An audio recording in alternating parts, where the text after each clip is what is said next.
The bells of Florence are already ringing when the first scream cuts through the morning air.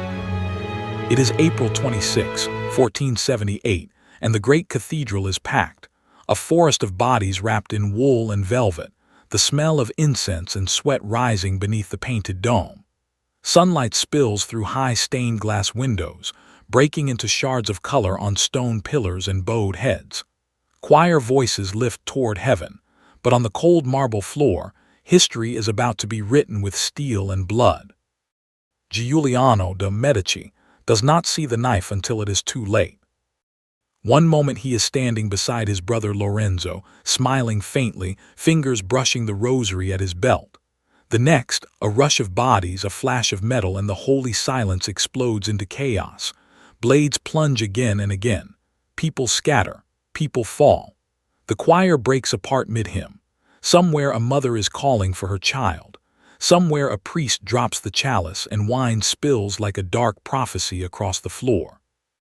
Above it all, the dome that Brunelleschi built seems almost to watch, unmoving, as Florence turns into a battlefield.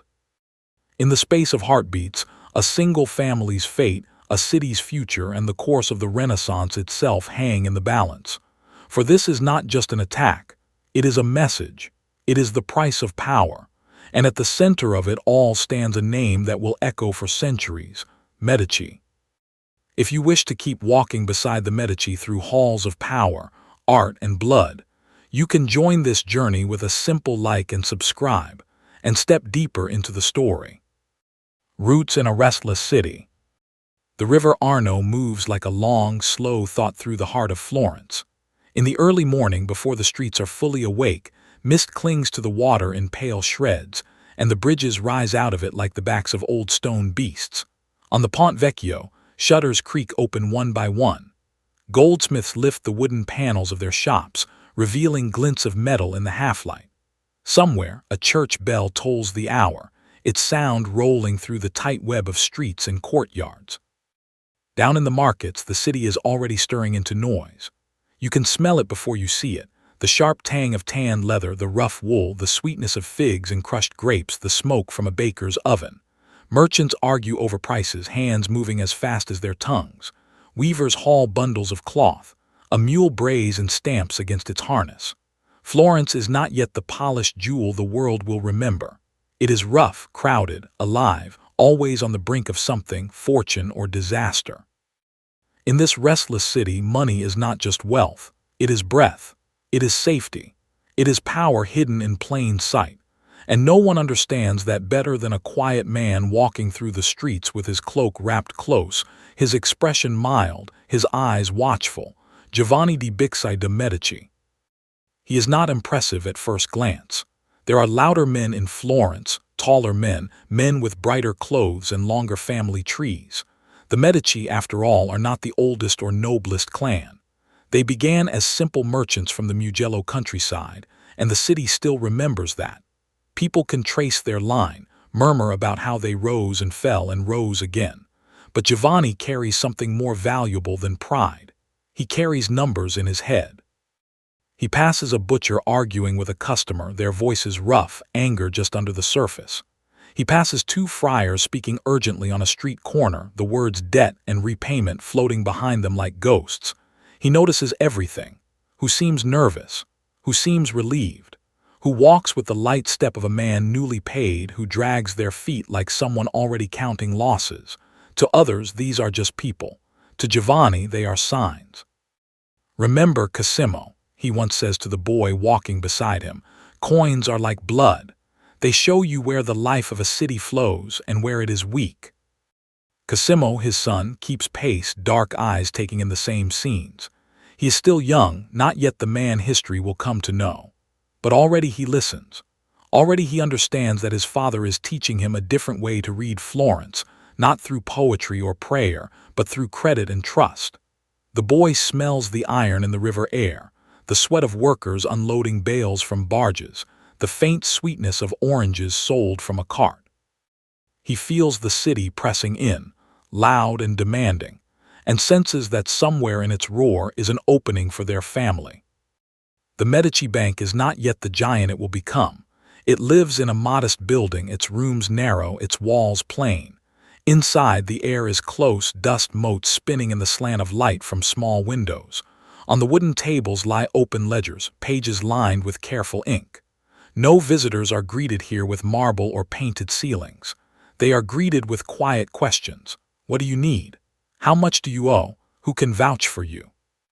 Giovanni's hands are scent. Aimed from years of writing, from dipping his quill into dark ink until it feels like an extension of his own thoughts.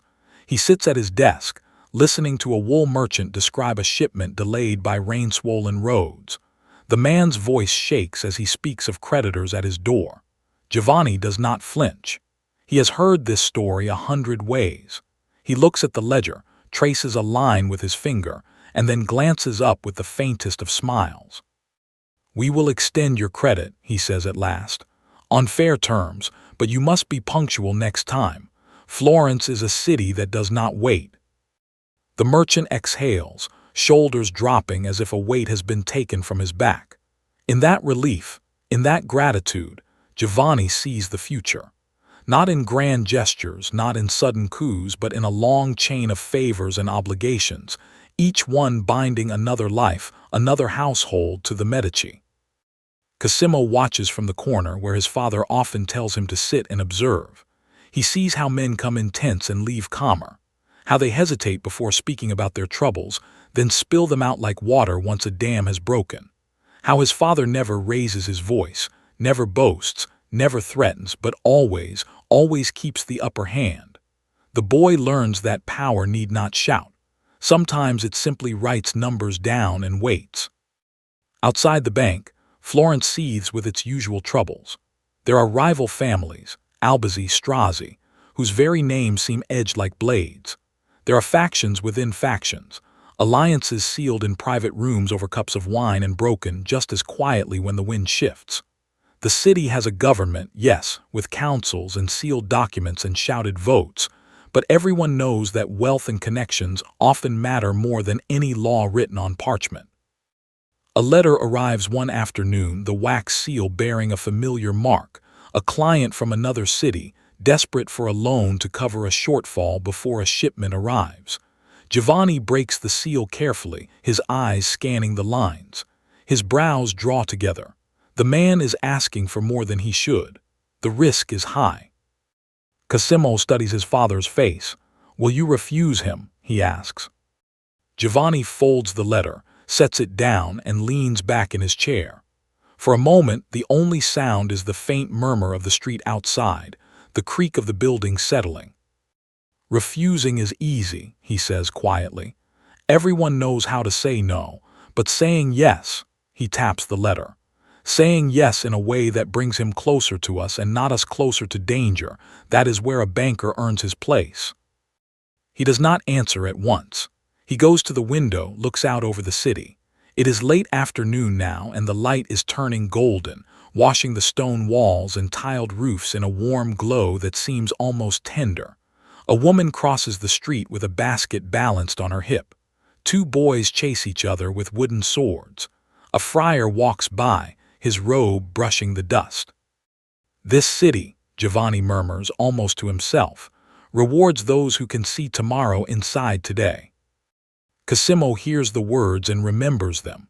Years later, he will repeat them to others. But for now, he is still a student, watching as his father writes back with careful generosity, offering less than the man asked but enough to keep his business alive. A compromise, a lifeline, another thread woven into the Medici web. At night, when the city finally begins to quiet, Giovanni returns home.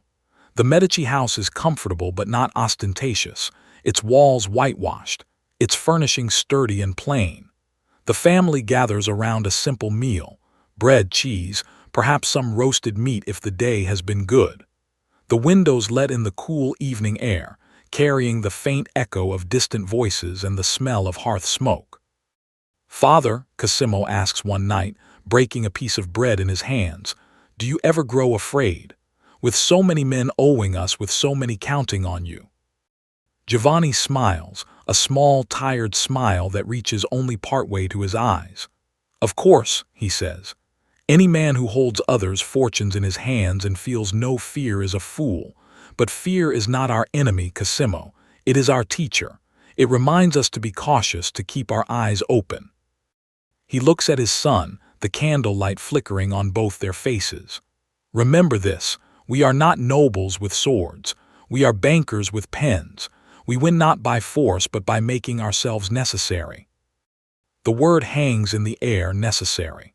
A family that cannot be easily removed because too many lives are tangled with theirs, too many debts and hopes tied to their name. In this idea lies the seed of something larger than business, larger than profit. It is the idea of rule without a crown. Far away, beyond the walls of their home, Florence's future is already coiling itself into shape. Wars with neighboring states, crisis in Rome, the ambitions of popes and princes, all of these will someday crash into the lives of the Medici. But for now, they are still climbing. G in the shadows, one loan, one ledger entry, one quiet promise at a time. And as the moon rises above the tiled roofs, throwing pale light over the river and the narrow streets, the city sleeps on a foundation that very few can see. A foundation that is being laid, line by line, in a modest bank by a man who understands that sometimes the most powerful forces in history are not the ones that march with banners, but the ones that slide silently from hand to hand in the form of a single gold coin. The first real test comes not with swords, but with whispers. It begins with a rumor, as so many storms in Florence do. A foreign bank has collapsed. A great merchant family in another city has defaulted on its debts. Somewhere, a ship has sunk with its cargo lying cold on the sea floor instead of on the docks where it should be sold. The story changes as it passes from mouth to mouth, but the feeling underneath it does not. Unease. In the markets, prices jump like startled birds. Men who yesterday spoke confidently of future profits now stare at their hands as if the lines in their palms might hold an answer. At the doors of the Medici Bank, clients arrive earlier, wait longer, look more anxious. Some ask to see their balances in the ledger, their fingers leaving faint smudges of sweat on the parchment as they lean in. Others ask cautious questions, pretending not to be afraid. Is Florence safe from all this? A cloth merchant asks Giovanni one morning, his voice too light, his smile too tight. Giovanni does not answer at once. He hears the hoofbeats on the street outside, feels the nervous energy in the room like static. He knows that fear can spread through a financial system faster than any physical plague. If people decide their money is not safe, they will pull it out, and even a strong bank can stagger under the sudden weight of panic. Florence is never safe, he answers at last, his tone calm, but we are prepared. He opens the ledger, shows the merchant the steady columns of numbers, the list of investments and loans. He does not reveal everything, no wise banker ever does, but he reveals enough. He explains which debts are sound, which risks have been carefully measured. His voice is steady like the tolling of a bell. By the time the merchant leaves, his breathing has eased. Yet Giovanni knows, one conversation does not stop a storm. It only buys time. That night, long after the shutters have been closed and the streets have gone quiet, Giovanni and Cosimo sit together in the lamplight. The house feels smaller in moments like this, the walls closer, the shadows deeper. You see now, Giovanni says, gesturing to a stack of letters spread across the table, why we must never tie ourselves to one man, one city, one fate. Diversify, Cosimo. Spread the risk. A banker who stakes everything on a single pillar will be buried when it falls. Cosimo studies the letters, names of agents in other cities, notes on interest rates, reports of political tension. His father has been building a network, branch by branch, from Venice to Rome to beyond the Alps. Correspondents, partners, carefully chosen men who move money and information in equal measure. Do you trust them all? Cosimo asks. Giovanni's mouth twitches, almost a smile. I trust that they act in their own interest, he says. Our task is to make sure their interest aligns with ours. Days stretch into weeks. The crisis abroad slowly stabilizes. Florence, nervous but intact, keeps moving. Some smaller banks fail, their doors closed, their signs removed. The Medici survive, not without losses, not without scars in their ledger, but they stand. And in a city like Florence, survival itself is a kind of advertisement. See, a merchant might say over wine in a crowded tavern. While others fell, the Medici remained. They must be doing something right. In that simple comment lies a shift. Confidence bends, subtle but real, toward the Medici. Clients who once split their business between several banks begin to favor Giovanni's more heavily.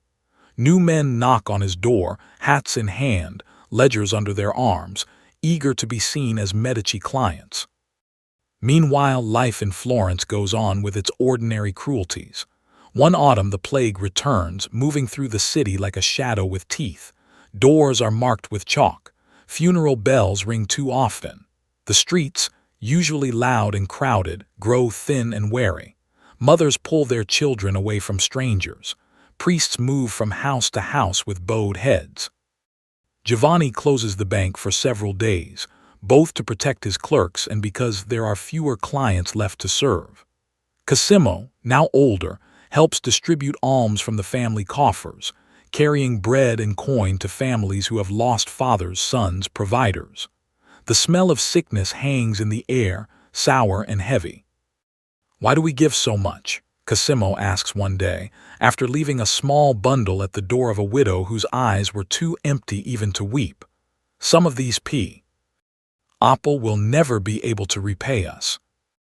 Giovanni looks at him, at the young man who will inherit everything he has worked for. The lines on his own face seem deeper this year. His hair has more gray in it than black. "Not all debts are written on paper," he says. "Some are written in the hearts of those who survive. Remember that. Charity is not only kindness, Cosimo, it is also memory.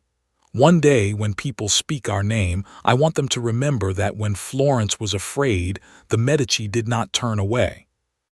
They walk back through streets where the windows are shuttered and the air feels too still.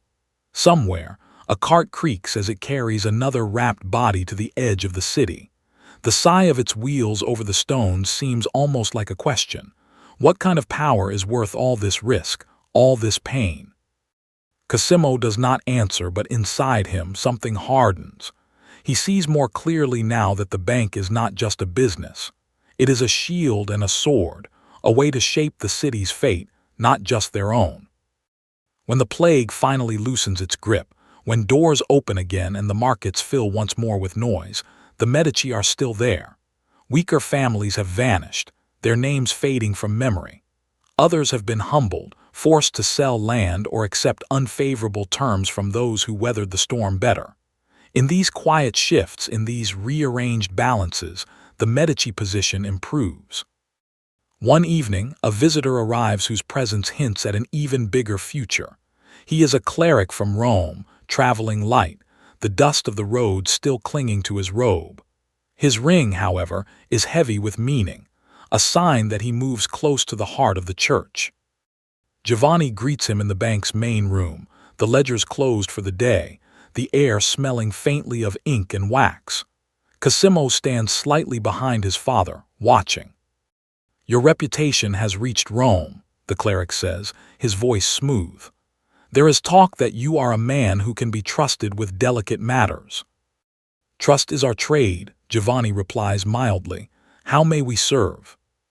The cleric speaks of papal finances, of the Church's need for reliable bankers who can move funds between cities, nations, even kingdoms. The words are wrapped in politeness, but the meaning is clear. Rome is looking for partners. The Medici are being tested. As the conversation unfolds, a map is being drawn, not on parchment, but in possibility. Banking for the papacy would mean more than profit.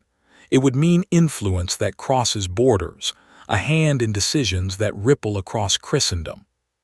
That night, after the cleric has gone to rest, Cosimo finds his father alone, seated at the same table where he once fretted over distant crises.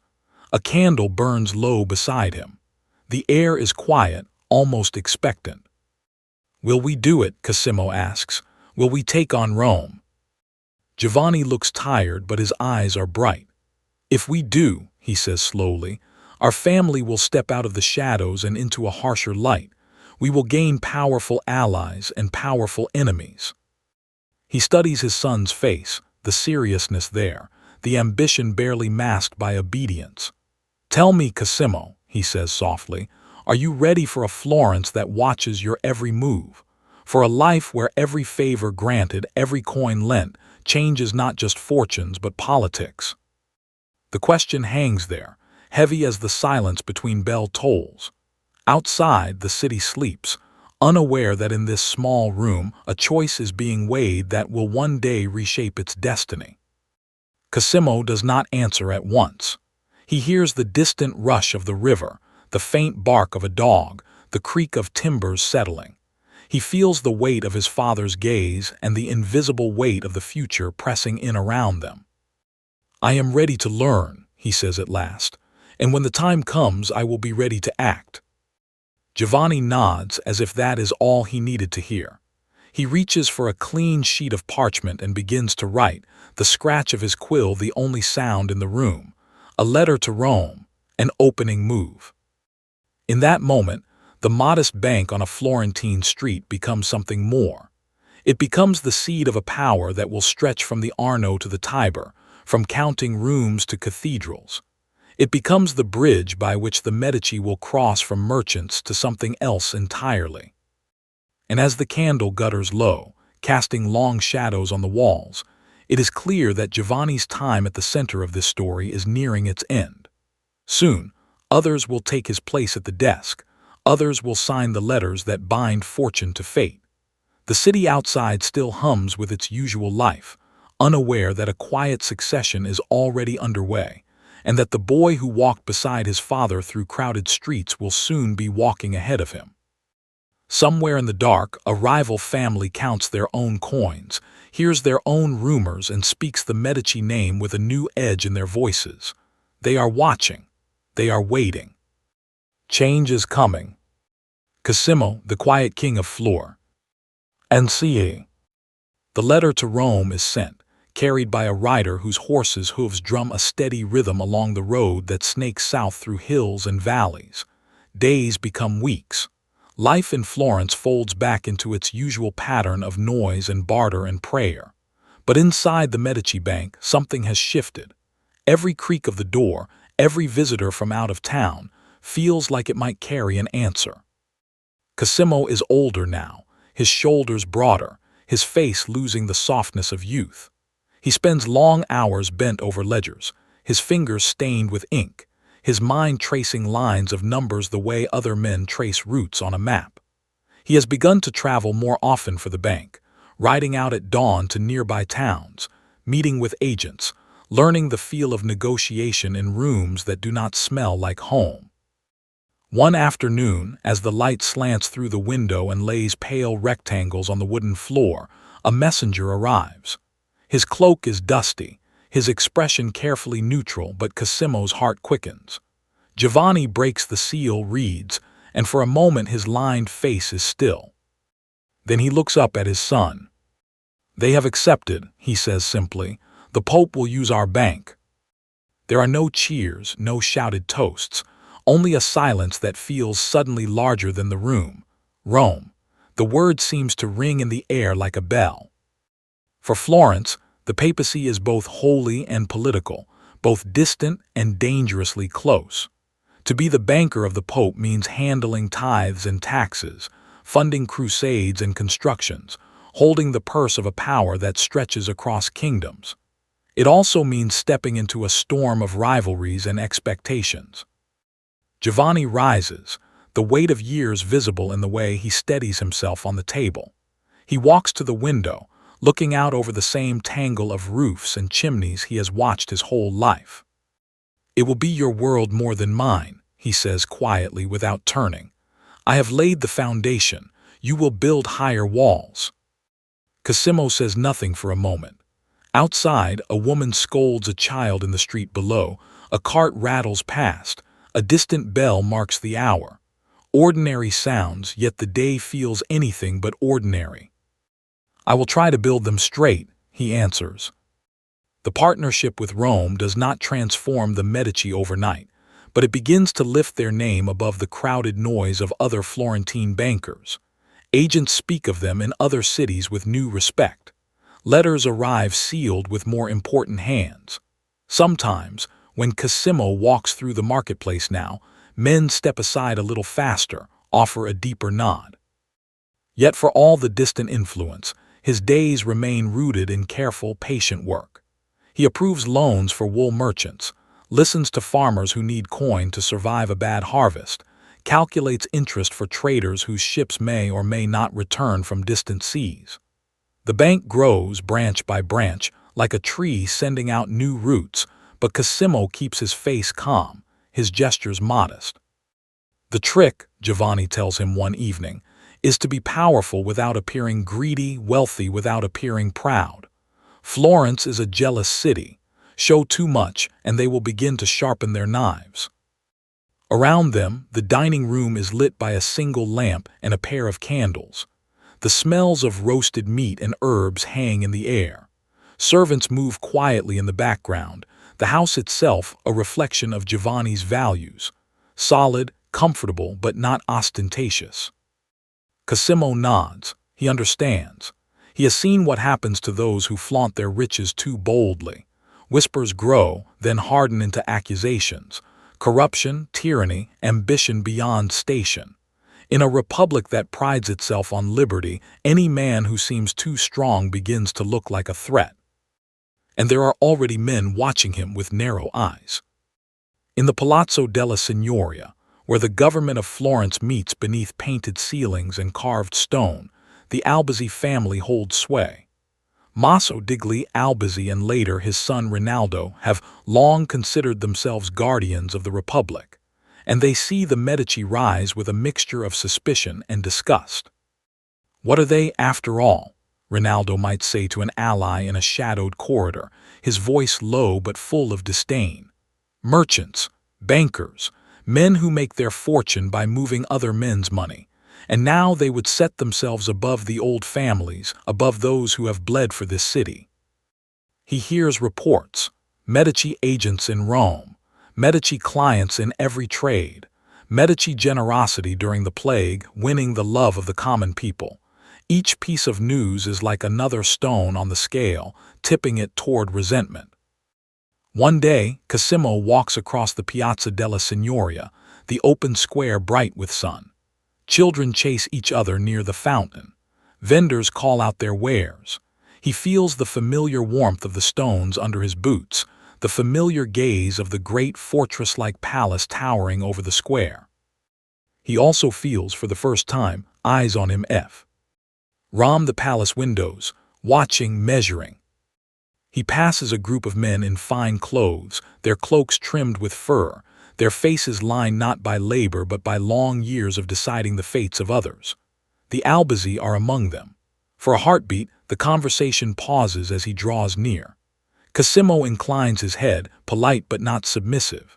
He hears a soft murmur as he walks on, words he cannot quite catch, but the tone is unmistakable.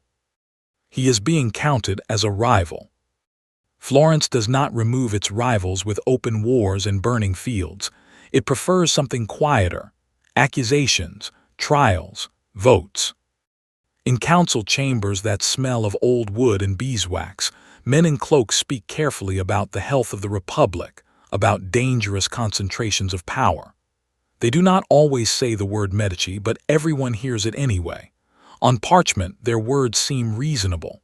In their mouths, they are edged like knives. Rinaldo degli Albizzi listens to reports of Medici influence with tightening lips. He hears of Cosimo's growing network of clients among artisans and small merchants. He hears of their partnership with Rome.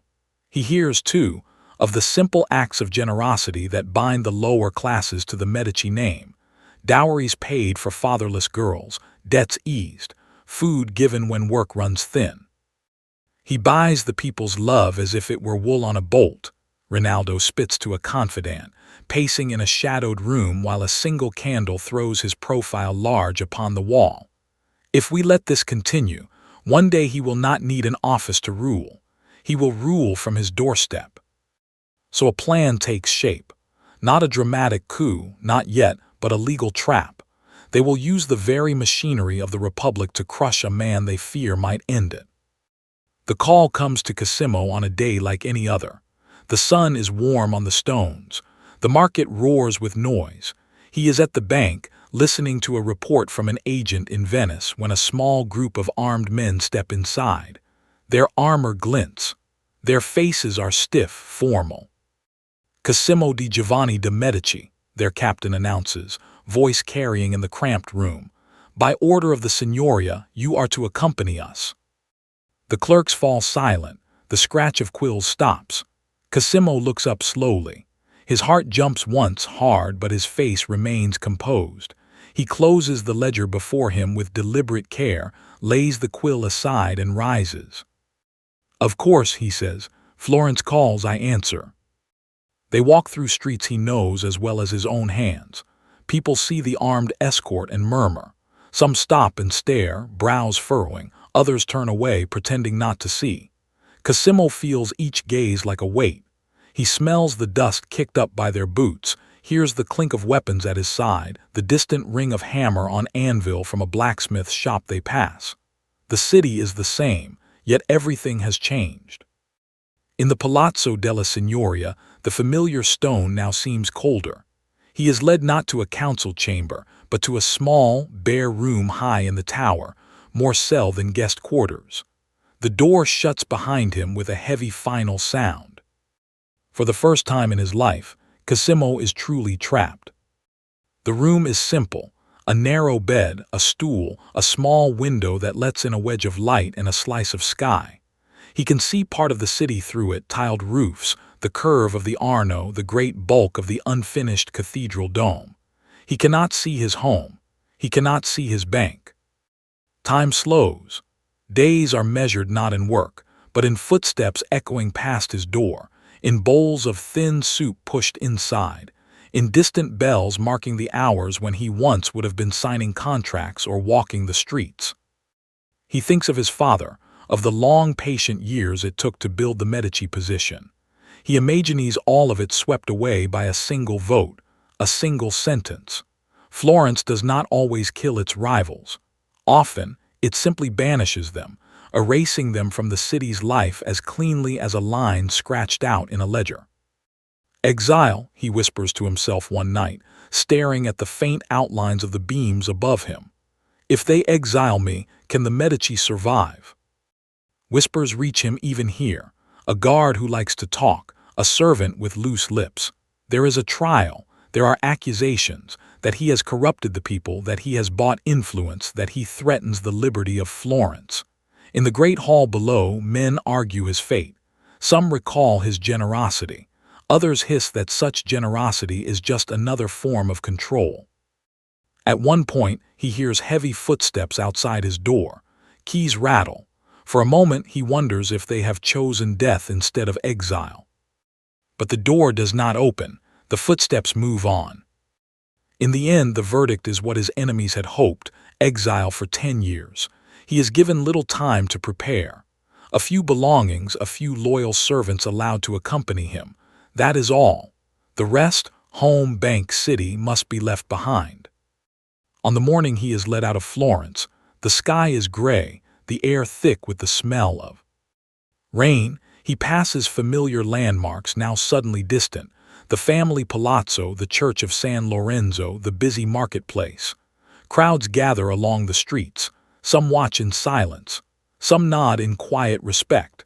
A few, braver or more desperate, call his name. Cosimo, come back to us soon. He raises a hand in acknowledgement but says nothing. Words could be twisted. Silence cannot. Yet in that silence he feels something powerful: the warmth of the people. Not the nobles in their towers, but the workers, the merchants, the ones whose lives he has touched in small ways.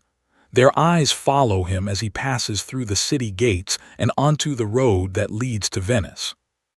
Behind him, Florence recedes, its towers shrinking, its wall becoming a line on the horizon. Before him lies uncertainty. Venice is a city of water and reflections, of stone palaces rising from canals instead of streets. The air smells of salt and river silt and foreign spices. St. Mark's Square opens like a stage set for another life. Cosimo rents a house there, sets up a small office, maintains what parts of the Medici business he can from afar. He walks along the quays, watching ships from distant ports unload their goods. He is not broken, but he is wounded. At night he writes letters, to his agents, to his friends, to those in Florence who still dare to stand by the Medici name. In them he is careful, cautious, but he lets one truth seep through. He is waiting. Back in Florence, the Albizzi tighten their grip. They fill offices with their allies, push policies that favor their supporters. Yet something is wrong. The city's credit weakens. Distant partners begin to hesitate. The absence of Medici funds is like a missing beam in a roof. At first barely noticed, then suddenly, dangerously clear when the structure creaks under stress. Common people feel the change too. There is less charity, fewer quiet loans to those in need, fewer dowries paid.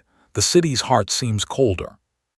Say what you will about Cosimo, a baker mutters to a customer one morning as they watch a tax collector stride by. But when he was here, a man in trouble had somewhere to knock. Grumbling spreads.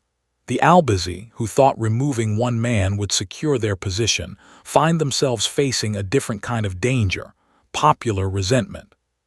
Storm clouds gather not over fields, but over council halls and crowded streets. Meetings are held. Alliances shift. Some who voted for Cosimo's exile now feel a prick of unease, like men who overturned a table only to realize it was holding up their own roof. Word of this reaches Venice slowly, carried in folded messages hidden inside bales of cloth, whispered by travelers who stop at Cosimo's rented house by the water. "Florence misses you," one friend says, his voice low over a cup of wine. "Or at least it misses what you provided." Cosimo does not smile. He has learned too well how quickly fortune turns, but in his chest something loosens, like a knot being gently untied.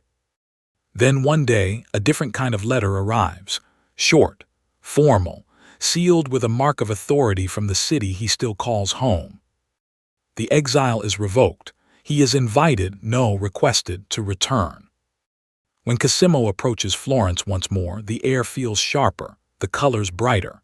The city rises before him with its familiar walls and towers, but now it seems somehow smaller, as if he has grown while away. As he passes through the gates, the crowd is larger than before.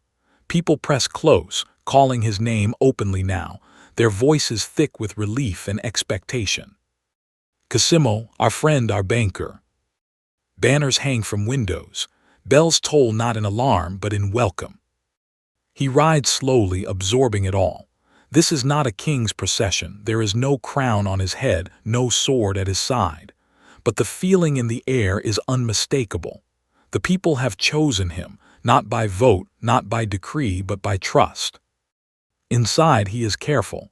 He knows how fragile such support can be. In the weeks that follow, he moves quietly but decisively. The Albizzi are pushed out of power, some into exile themselves. Their dominance in the councils fades. New men rise, many of them long-standing Medici allies. Offices are filled with faces that nod when Cosimo's name is mentioned. Outwardly, the Republic stands. There are still elections, still councils, still the rituals of shared government. But beneath the surface, the currents have shifted. In Florence, a foreign visitor observes, we have many who speak, many who vote. But when Cosimo de' Medici clears his throat, the city listens. Cosimo does not sit on a throne. He does not wear a crown. Yet in the soft murmurs of markets, in the decisions made in shadowed corridors, he is already what some will later call him, the father of the fatherland. He uses this quiet power not only for politics and business, but for something else, to shape the city's soul. Under his guidance, work begins on churches and convents, on cloisters where the air smells of toned dust and fresh mortar. At San Lorenzo, the family church, the old building is redesigned with clean, harmonious lines that make the eye feel at rest.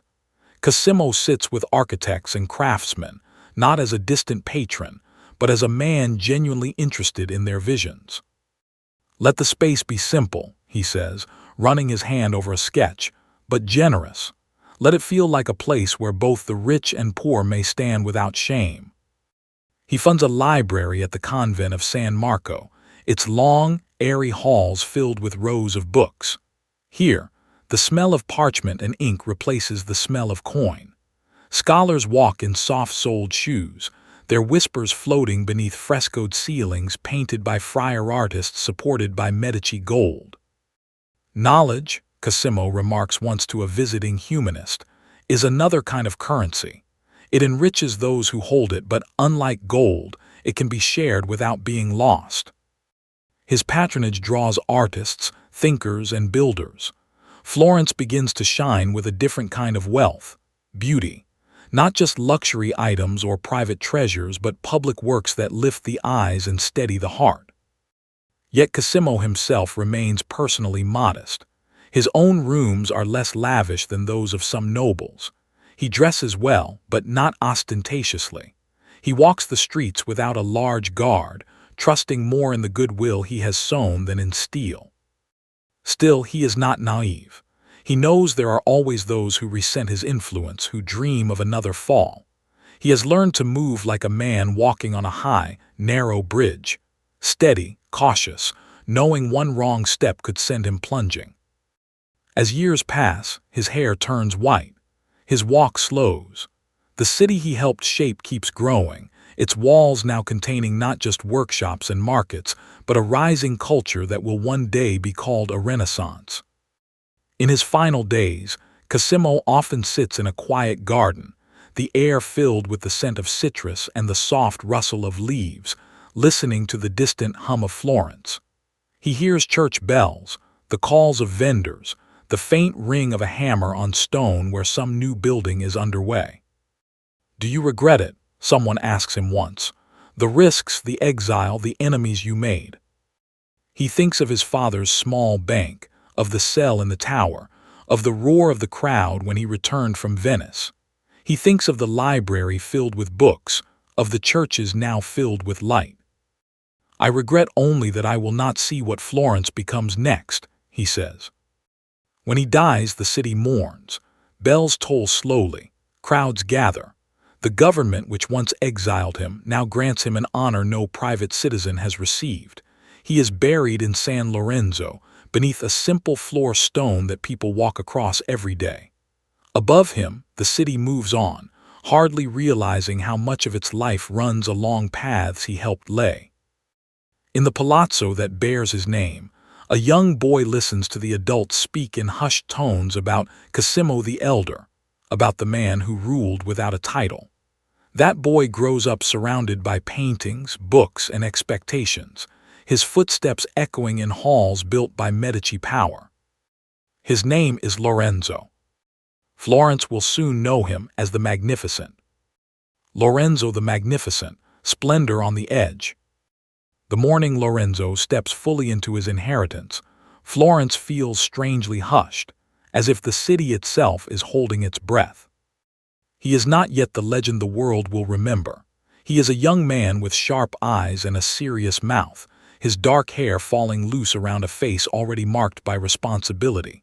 His grandfather Cosimo is gone. His father Piero, frail and often ill, has followed soon after. In the great Medici palazzo, the echo of their footsteps has faded. New footsteps ring there now, Lorenzo's. He walks through the family halls, past frescoed walls and tapestries, past the quiet murmurs of servants. In one room, the light falls across shelves of books, their leather spines worn by curious hands. In another, marble busts stare blankly at nothing. Everywhere he goes, Lorenzo feels the weight of more than stone. He feels expectation. Florence is no kinder than before. It is still a republic in name, still a nest of rivalries and ambitions. But under Cosimo, the city learned to live with one family's soft dominance. Under Lorenzo, it will push, test, and threaten that balance as never before. Outside, the streets are already alive. The scent of baking bread drifts from open doors.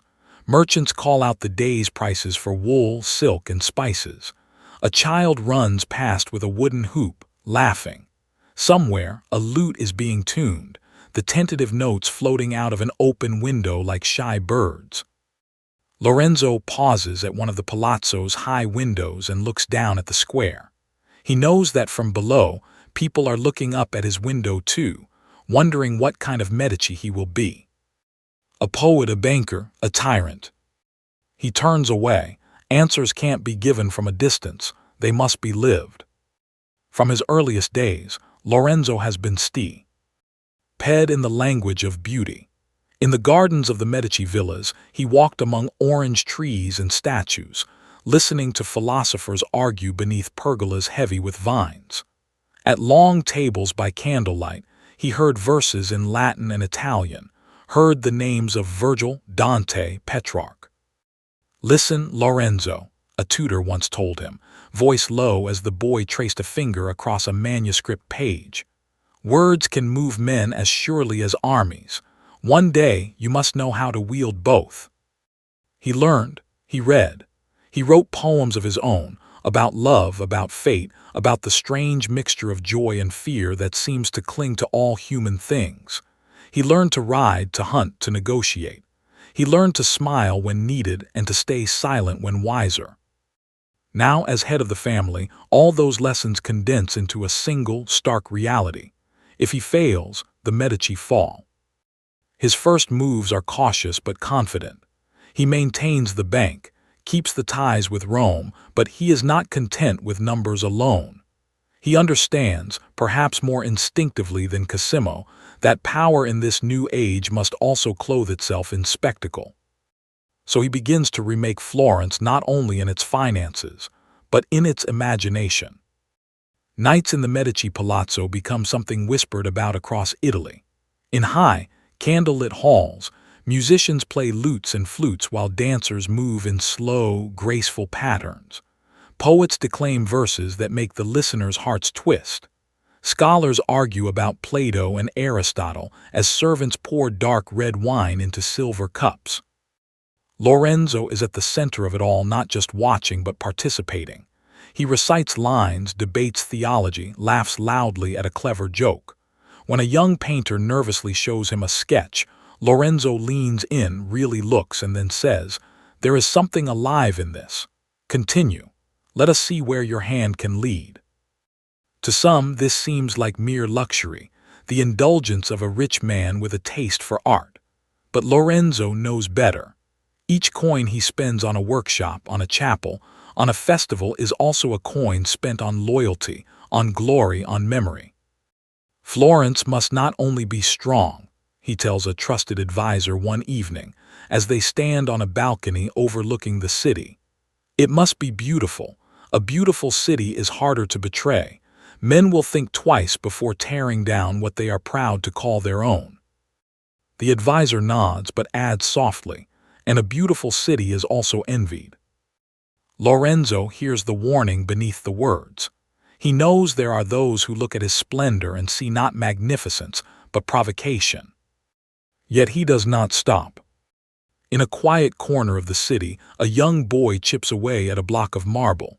His hands are strong, his eyes intense. His family is poor, but his talent is undeniable. His name is Michelangelo. Lorenzo hears of him, this boy who spends hours studying ancient statues and sketching them from memory. Instead of merely sending him coins, Lorenzo does something more daring. He invites Michelangelo into his household.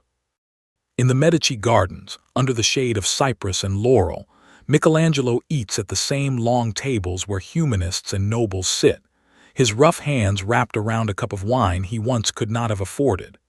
He listens as Lorenzo and his guests talk of philosophy, politics, and God. He studies the statues in the Medici collection, their broken noses and missing arms, imagining how they once looked whole. "Remember this place," Lorenzo tells him quietly one day as they walk past a statue half lost to time. "You may not always be here, we may not always be here, but what you carve from stone may outlast us all." At the same time, Lorenzo pours money into churches and convents, into processions and public celebrations. Carnival in Florence becomes a blaze of masks and music, carts rolling through the streets, songs echoing off stone walls. The people adore him for it. He gives them more than bread and work. He gives them a sense of belonging to something grand. But grandeur has a shadow. Not everyone is charmed by Lorenzo's festivals and frescoes. In the banking halls, the Medici accounts are not as strong as the public face suggests. Wars are expensive. Alliances are expensive. Keeping Rome pleased is expensive. Lorenzo's lifestyle, patron, prince in all but name, strains the very system that made it possible. Some branches of the Medici bank struggle. Some foreign ventures falter. A few agents, sensing weakness, begin to make riskier choices. And in the palaces of rival families, resentment coils tighter.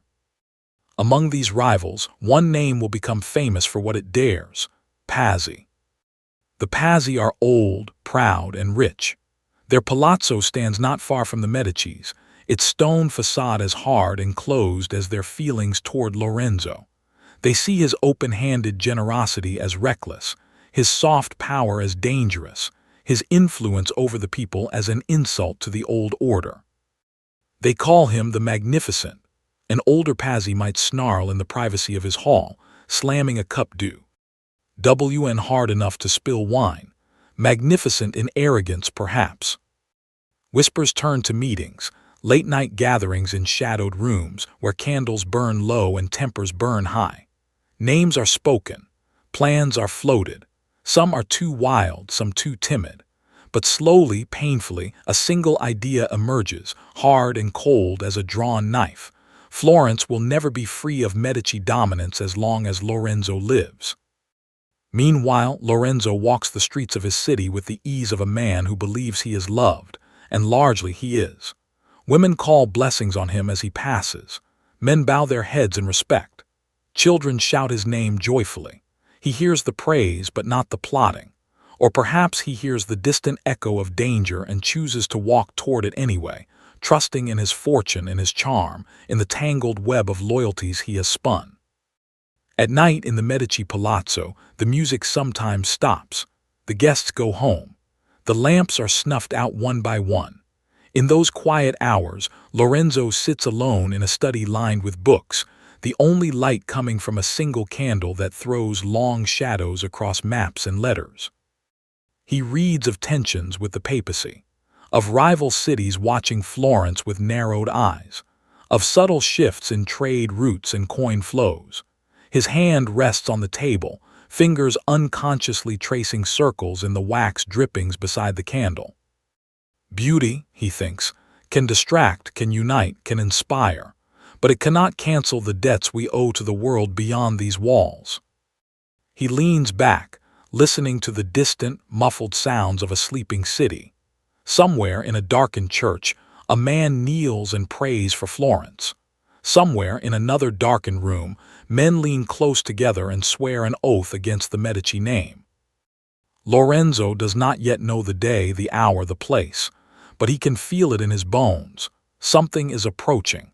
A test greater than any festival, any negotiation, any patronage. And when it comes, it will not arrive with trumpets. It will arrive with steel. The plan does not begin in Florence. It begins in Rome. In the Vatican's deep chambers, where the air smells of incense and old stone, Pope Sixtus IV listens to complaints about Lorenzo de' Medici. He has heard of him many times. This banker's grandson who behaves like a prince, who dares to influence papal decisions through control of credit, who uses art and splendor to bind a city to his name. Sixtus, too, has ambitions. He wants land for his nephews. He wants fortresses, alliances, a legacy. He wants Rome to shine as Florence shines, but under his command. To him, Lorenzo is not a partner. He is an obstacle.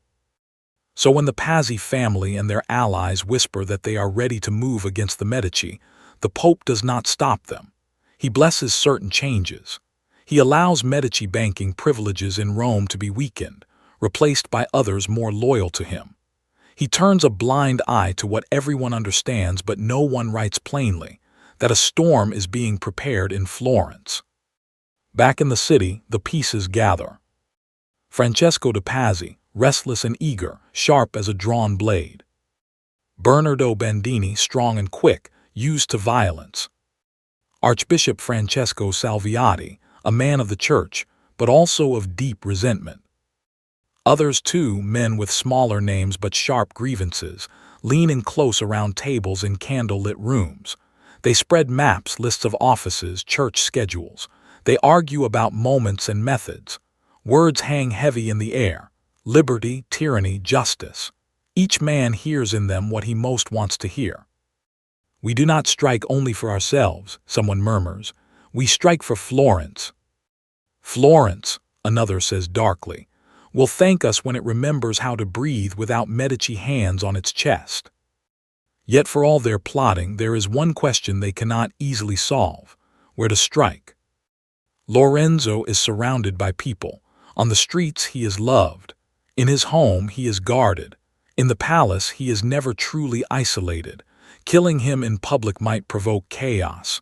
Killing him in private might be impossible. Then someone suggests the unthinkable. The cathedral. Santa Maria del Fiore, the great Duomo that crowns Florence. Its vast dome rises above the city like a second sky, the masterpiece of Brunelleschi, the pride of every Florentine. To draw blood there, it sounds like blasphemy, and that is what makes it perfect. On such a holy day, a conspirator argues, they will not expect it. They will be unarmored, unguarded. The crowd will confuse any response. We strike once and the city wakes up free. Free, that word again. It glows in the air, hiding the darker truth: hate, envy, fear.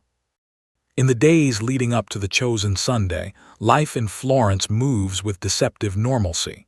Bells toll, markets open and close. Painters climb scaffolds to add color to church walls. In the Medici Palazzo, preparations are made for the usual duties, the usual appearances. Giuliano de' Medici, Lorenzo's younger brother, is handsome, charming, more hearted than Lorenzo. Where Lorenzo carries the weight of the city on his shoulders, Giuliano often carries its smiles. But even he feels tired this week. There are feasts, meetings, letters to review. On the night before the planned attack, Giuliano is not well. A fever burns under his skin. His body aches. Servants press cool cloths to his forehead. A physician murmurs advice. "You should rest," Lorenzo tells him, standing at his bedside, the lamplight soft on both their faces. "No one will fault you for missing Mass. I can attend alone." Giuliano tries to smile, but it flickers. "You know how they talk when we do not appear," he rasps. "Besides, it is important to be seen together. Two Medici, two pillars." "Pillars can crack," Lorenzo says quietly. "I would rather have you whole than have the crowd admire us." In the end, they compromise. Giuliano will see how he feels in the morning. If he can walk, he will come. If not, Lorenzo will go alone. On the other side of the city, in darkened rooms behind tightly shut shutters, the conspirators wait for news of this very choice. Their plan depends on both brothers being present. 2 blows, 2 deaths, one cut to the city's future. When whispers reach them that Giuliano is unwell, panic trembles at the edge of their resolve. "If he does not appear," someone hisses, "do we postpone? We must kill them both." "No," another snaps. "We have waited too long. The Pope's patience has limits. Our own plans have grown too heavy to carry further. We strike as agreed. If Giuliano stays away, then Lorenzo dies alone. That will still shatter them." They argue past midnight. In the end, fear wins, but of a different kind. They fear delay more than they fear failure. They choose to move ahead. Morning comes, cool, bright, deceptively calm. Florence dresses itself in its Sunday best. Women pin their hair, smoothing their skirts. Men shrug on finer cloaks. Children fidget as they are hustled along toward the cathedral, the great space that can swallow thousands and still feel hungry. Giuliano, pale but stubborn, rises from his bed. His legs feel weak as he stands, but pride stiffens his spine. "I can walk," he insists, waving off a servant's worried hand. "I will not have it said that a little fever kept a Medici from honoring God." Lorenzo watches him, a line forming between his brows. "Then we go together," he says at last, "but lean on me if you must." They leave the palazzo, stepping into the bright square, their cloaks catching the light. People call their names, bow, smile. Lorenzo nods, lifting a hand in acknowledgement. The brothers walk side by side, their footsteps steady on the stones worn smooth by generations. They do not know that among the crowd, eyes are following them with a very different intent. Inside the Duomo, the air is already thick with incense and the low murmur of voices. Shafts of colored light fall through stained glass onto the marble floor. The great dome curves overhead, painted with visions of heaven and hell. The choir's voices rise and fall like waves beating against a shore. As the Medici brothers enter, heads turn. There is a small shiver of movement. Some people step closer to see them better. Others cross themselves. A few conspirators, scattered through the crowd, feel their mouths go dry. Francesco de' Pazzi's hand strays to the dagger hidden beneath his cloak. He feels the roughness of the hilt, the cold promise of steel. Today, he thinks, his heart pounding, we change everything. The plan is simple, at least in theory. During the elevation of the host, when the priest lifts the consecrated bread and most eyes are fixed on the altar and reverent silence falls, they will strike. Lorenzo and Giuliano move more toward the front, guided by custom, by rank, by the invisible systems that have always made space for their family. They stand near pillars older than their bloodline, beneath paintings paid for with their gold. The choir swells, the priest raises his hands, time narrows to a small, shining point. Somewhere behind them a man shifts his weight, a hand tightens on a hilt, a breath is held. Under the watchful eye of Brunelleschi's dome, in the house of God, the line between worship and murder thins to nothing. The priest lifts the host. The choir's song thins into a pure, high note. The crowd stills. For a heartbeat, all the noise and restlessness of Florence seem to bow, like a field of wheat in sudden wind. Then the first knife flashes. It comes from behind Giuliano. A hand, a movement, a sharp, metallic whisper as steel leaves its sheath.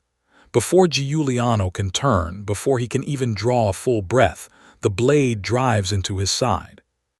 His cry tears through the holy silence. It is not heroic. It is raw, shocked, the sound of a man who has not yet understood that his life is ending. Heads whip around. The spell of reverence shatters. Francesco de' Pazzi lunges forward, his face twisted with a mixture of fear and fierce resolve. He strikes again and again, his dagger rising and falling in a blur. Others join, blades catching the dim light as they stab. Giuliano stumbles, hands clawing at the air, trying to find balance that will not come. Blood spreads across his doublet, darkening the fine fabric, dripping onto the marble floor in a pattern no artist would ever paint. Giuliano.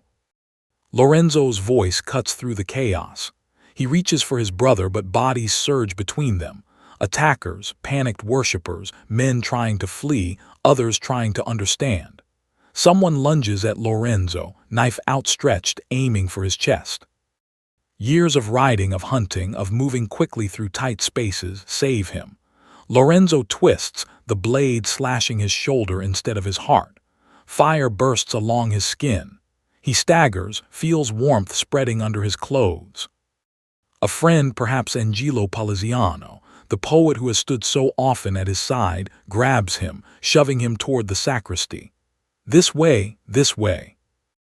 Lorenzo does not want to run. Everything in him screams to reach Giuliano, to pull him from the circle of knives. But he sees the faces of the attackers, the determination there. He feels the blood slick on his own skin. He knows that if he dies here too, all is lost. He lets himself be pulled.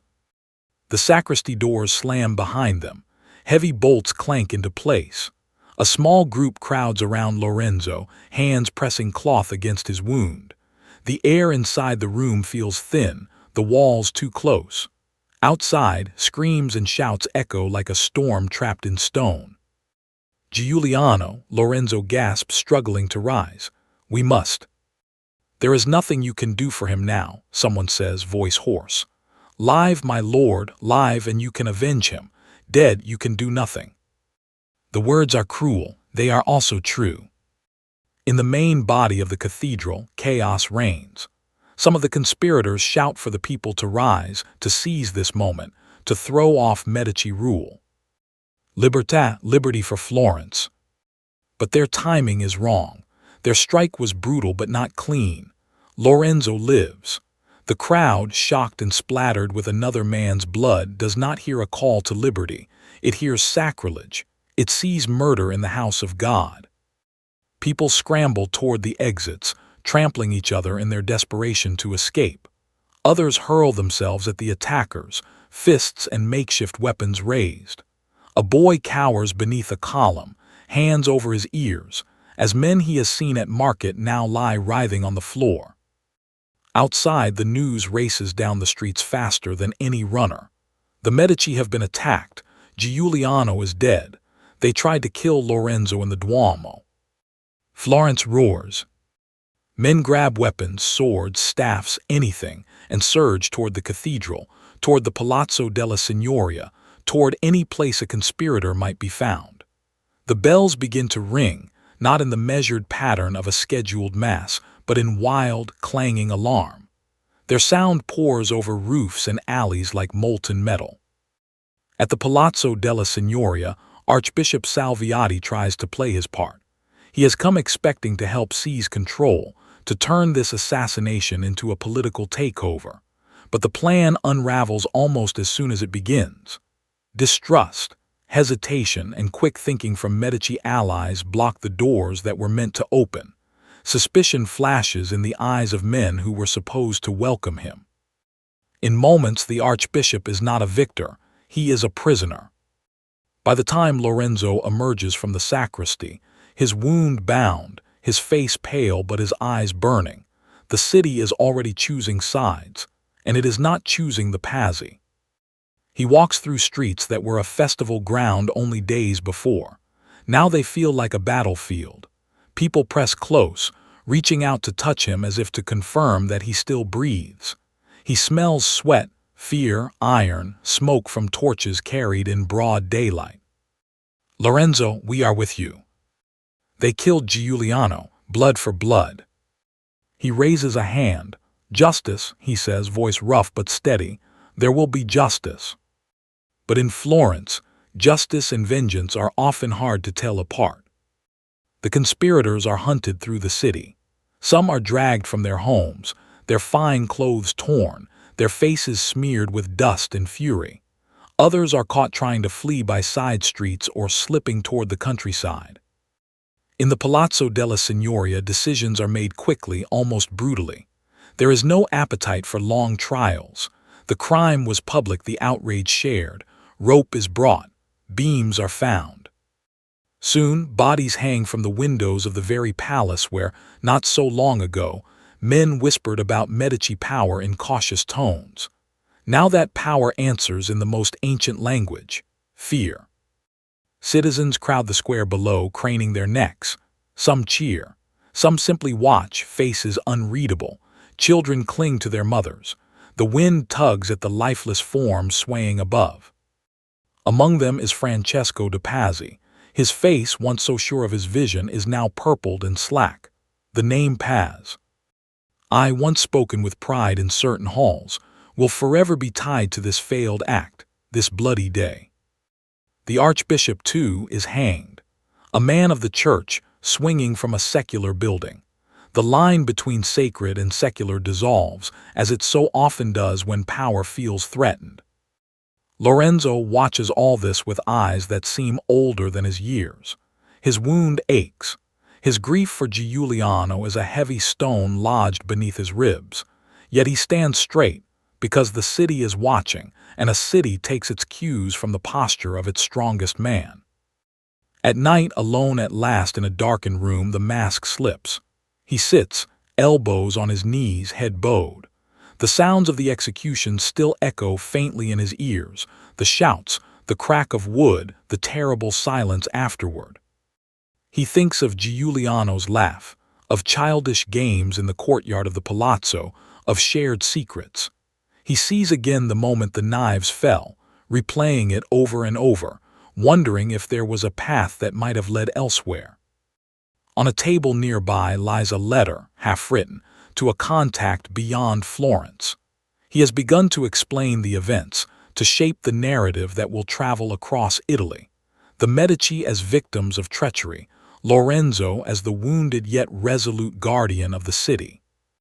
He knows this is not only about mourning, it is about positioning, about making sure that when other powers hear of this day, they do not sense weakness they can exploit. For the enemies of the Medici are not limited to the Pazzi. In Rome, Pope Sixtus IV receives word of the failed plot, of the public hangings, of the archbishop suspended from a Florentine window. His reaction is cold. He sees not a family defending itself from murder, but a city that has dared to execute a prince of the church. The conflict between Lorenzo and the papacy, once a matter of accounts and influence, hardens into something more dangerous. War looms, not only of armies but of excommunications, embargoes, the slow strangling of trade. Lorenzo looks south, toward Rome, and understands that the knives in the cathedral were only the beginning. Florence has survived this day, but its peace has been shattered. The Medici hold the city tighter than ever, yet beyond its walls, powerful forces are gathering, their eyes fixed on this banker's grandson who rules like a duke without a crown. What he does next will decide not only his fate, but Florence's place in the violent, shifting politics of Italy. And somewhere in the flicker of candlelight, in a quiet cloister, a gaunt friar named Savonarola begins to preach that God himself will judge the sins of this glittering city.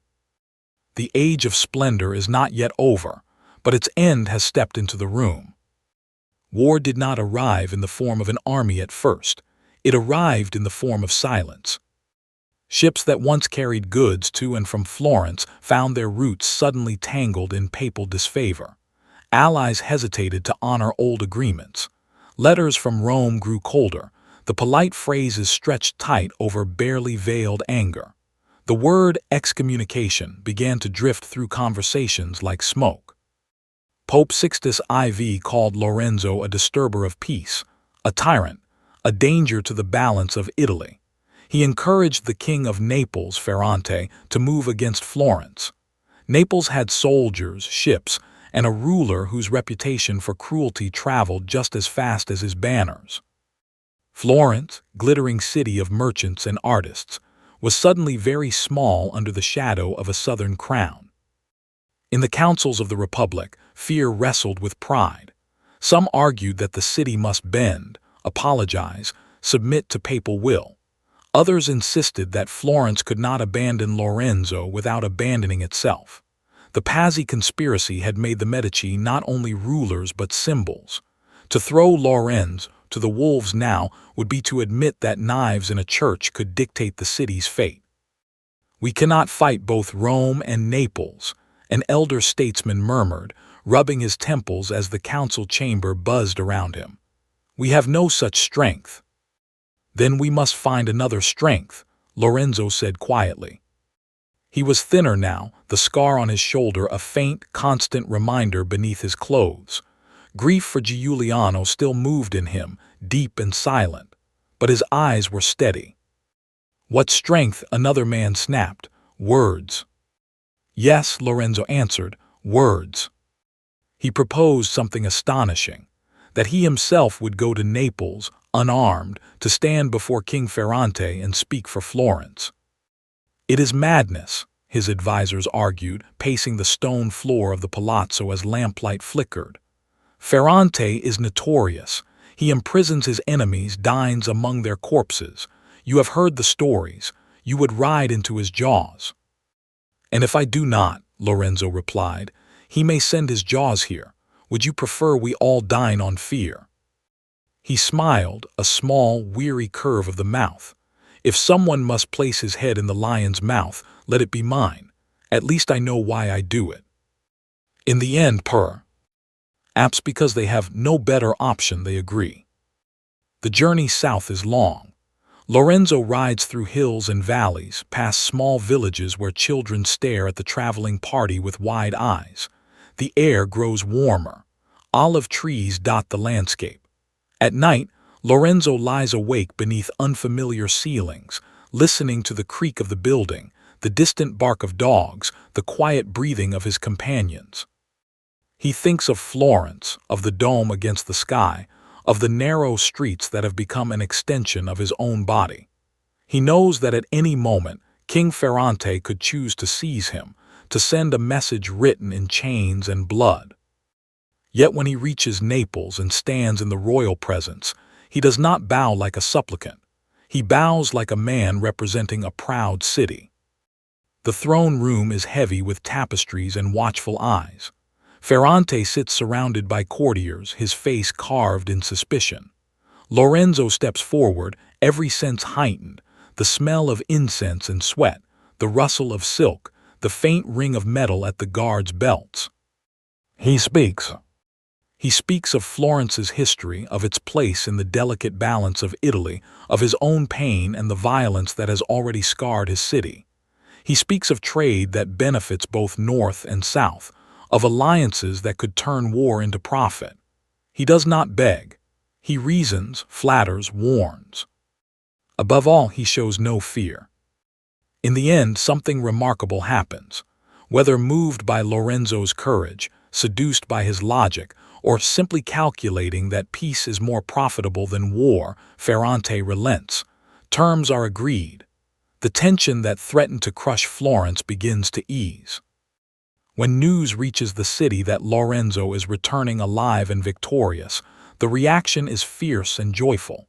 Bells ring, this time in celebration. Crowds fill the streets, faces lifted. "He went alone to Naples," people say in awe. "He faced a king for us."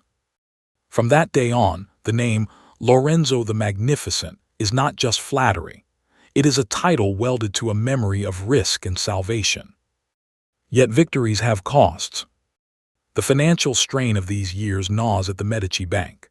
To maintain alliances, to fund art and festivals, to keep clients loyal, Lorenzo spends deeply. Some foreign branches falter. Bad loans accumulate. The Medici name, once as solid as carved stone in financial circles, begins to show hairline cracks. In the streets, luxury is everywhere, cloth of impossible richness, jewels that catch the light like captured stars, public spectacles that dazzle the eyes. But in quiet counting houses, some men mutter that the Medici are mortgaging tomorrow to pay for today's glory. Into this uneasy brilliance steps a different kind of voice. Girolamo Savonarola, a Dominican friar from Ferrara, begins to preach in Florence. At first his words fall like pebbles into a river already full of noise. But the pebbles keep falling. The ripples grow. He is not handsome.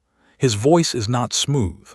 But there is fire in his eyes, and his sermons crackle with the conviction of a man who sees sin like smoke suffocating the city. He rails against vanity, against greed, against the rich who feast while the poor starve. He does not always name the Medici. He does not have to. People pack into the church of San Marco to hear him. The air grows thick with breath and candle heat as he paints visions of judgment, of cities destroyed for their corruption. Outside, artists paint saints on walls with Medici-funded pigments. Inside, Savonarola warns that beauty can be a trap, wealth a curse. Lorenzo hears of him, of course. Some advisors suggest silencing the friar, exiling him, reminding him who truly rules Florence. Instead, Lorenzo hesitates. "Let him speak," he says at first, fingers drumming lightly on the arm of his chair. A city as alive as ours can endure one harsh voice. Perhaps we even need it to remind us we are mortal. But as years pass, the friar's influence grows. The crowd that once adored Lorenzo's festivals now listens, at least in part, to a man who calls those same festivals vanity. The Medici are still powerful. Lorenzo is still beloved. Yet beneath the surface, the mood shifts, like a tide beginning to turn. Lorenzo feels time pressing on him. His body begins to fail in ways his will cannot fully command. Pain threads through his days. Breaths come shorter. He walks more slowly up the steps of his own palazzo. One night he sits alone in the gardens of his villa at Cergi. The air is cool, scented with herbs and damp earth. Above him, the stars burn in a sky Michelangelo once tried to carve in stone. He thinks of all he has done: the feasts, the poems, the alliances, the risk in Naples, the blood in the Duomo, the frescoes, the libraries. He thinks of his children, especially his son Piero, quick, proud, but untested by true storms. "Will you stand when the wind rises?" Lorenzo whispers, though Piero is not there to hear. Far away in a cell washed by dim light, Savonarola prays. For Florence, for its purification, for a fire that will burn away its vanities. Soon, Lorenzo will call that friar to his bedside. Soon, Florence will lose the man who held so many of its tangled threads in his hands. And when those hands finally fall still, the knot they held will begin to unravel. The last spring of Lorenzo's life comes early. The hills around Florence blush green and the air softens. But in the Medici villa at Cergi, the light that filters through the shutters falls on a body that is failing. Lorenzo lies on a simple bed, the sheets damp against his skin. His face, once full and animated, is now hollowed by pain. The man who once raced horses along the riverbank now struggles to lift his head from the pillow. Physicians come and go, their bags rattling with vials and herbs. They murmur diagnoses, argue quietly in corners, prescribe concoctions that ease little and cure nothing. The smell of medicine hangs over the room, bitter, heavy, like wilted flowers. At his bedside gather family and a few trusted friends. Poliziano, the scholar and poet, stands near the foot of the bed, fingers twisting in his robe. Pico della Mirandola, another brilliant mind drawn to Lorenzo's orbit, looks on with eyes wet but controlled. They speak softly of philosophy, of the soul, as if reminding Lorenzo that there is something beyond the limits of his own failing body. Yet Lorenzo's thoughts are less lofty. They are stubbornly, painfully anchored to Florence. "How does the city fare?" he asks one morning when he has enough breath for a full sentence. "Rest, my lord," someone urges. "Let others worry for a time." Lorenzo's lips curve in a shadow of his old smile.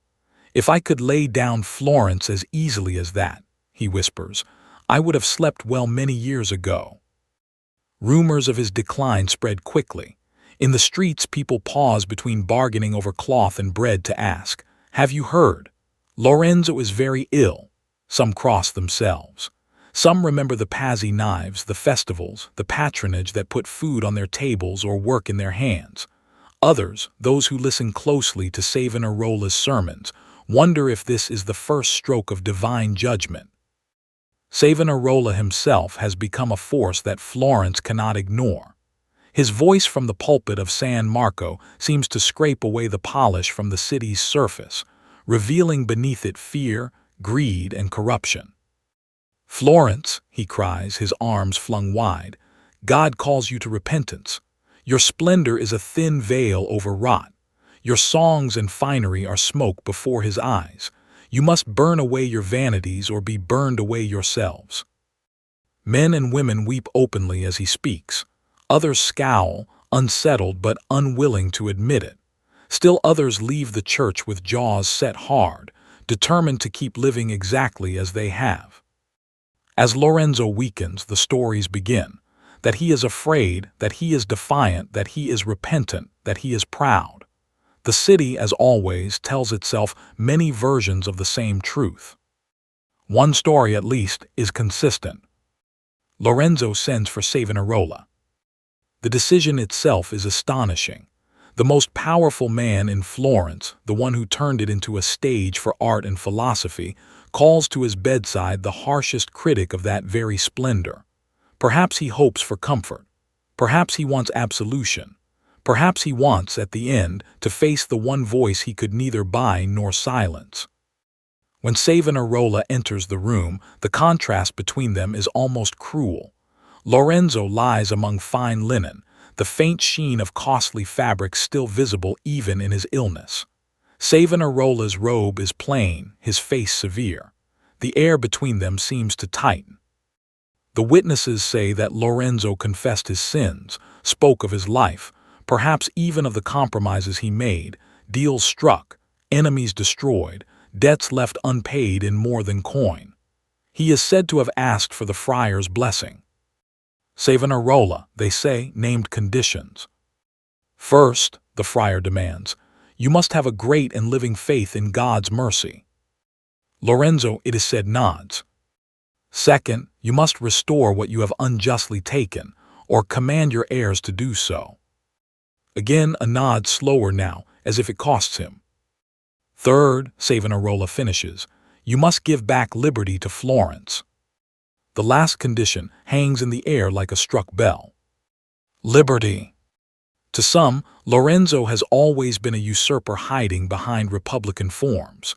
To others, he is the guardian who kept Florence from collapsing into chaos. Now, on his deathbed, the question of his rule is laid bare in one brutal demand: undo what you built. The witnesses disagree on what happens next. Some say Lorenzo turned his face away, unable to promise what he did not believe or could not enforce. Others claim he fell silent, neither refusing nor agreeing, trapped between love for his city and the knowledge that releasing control might throw it into worse hands. But all versions agree on one thing: he died not long after. Word of his death spreads like a siege.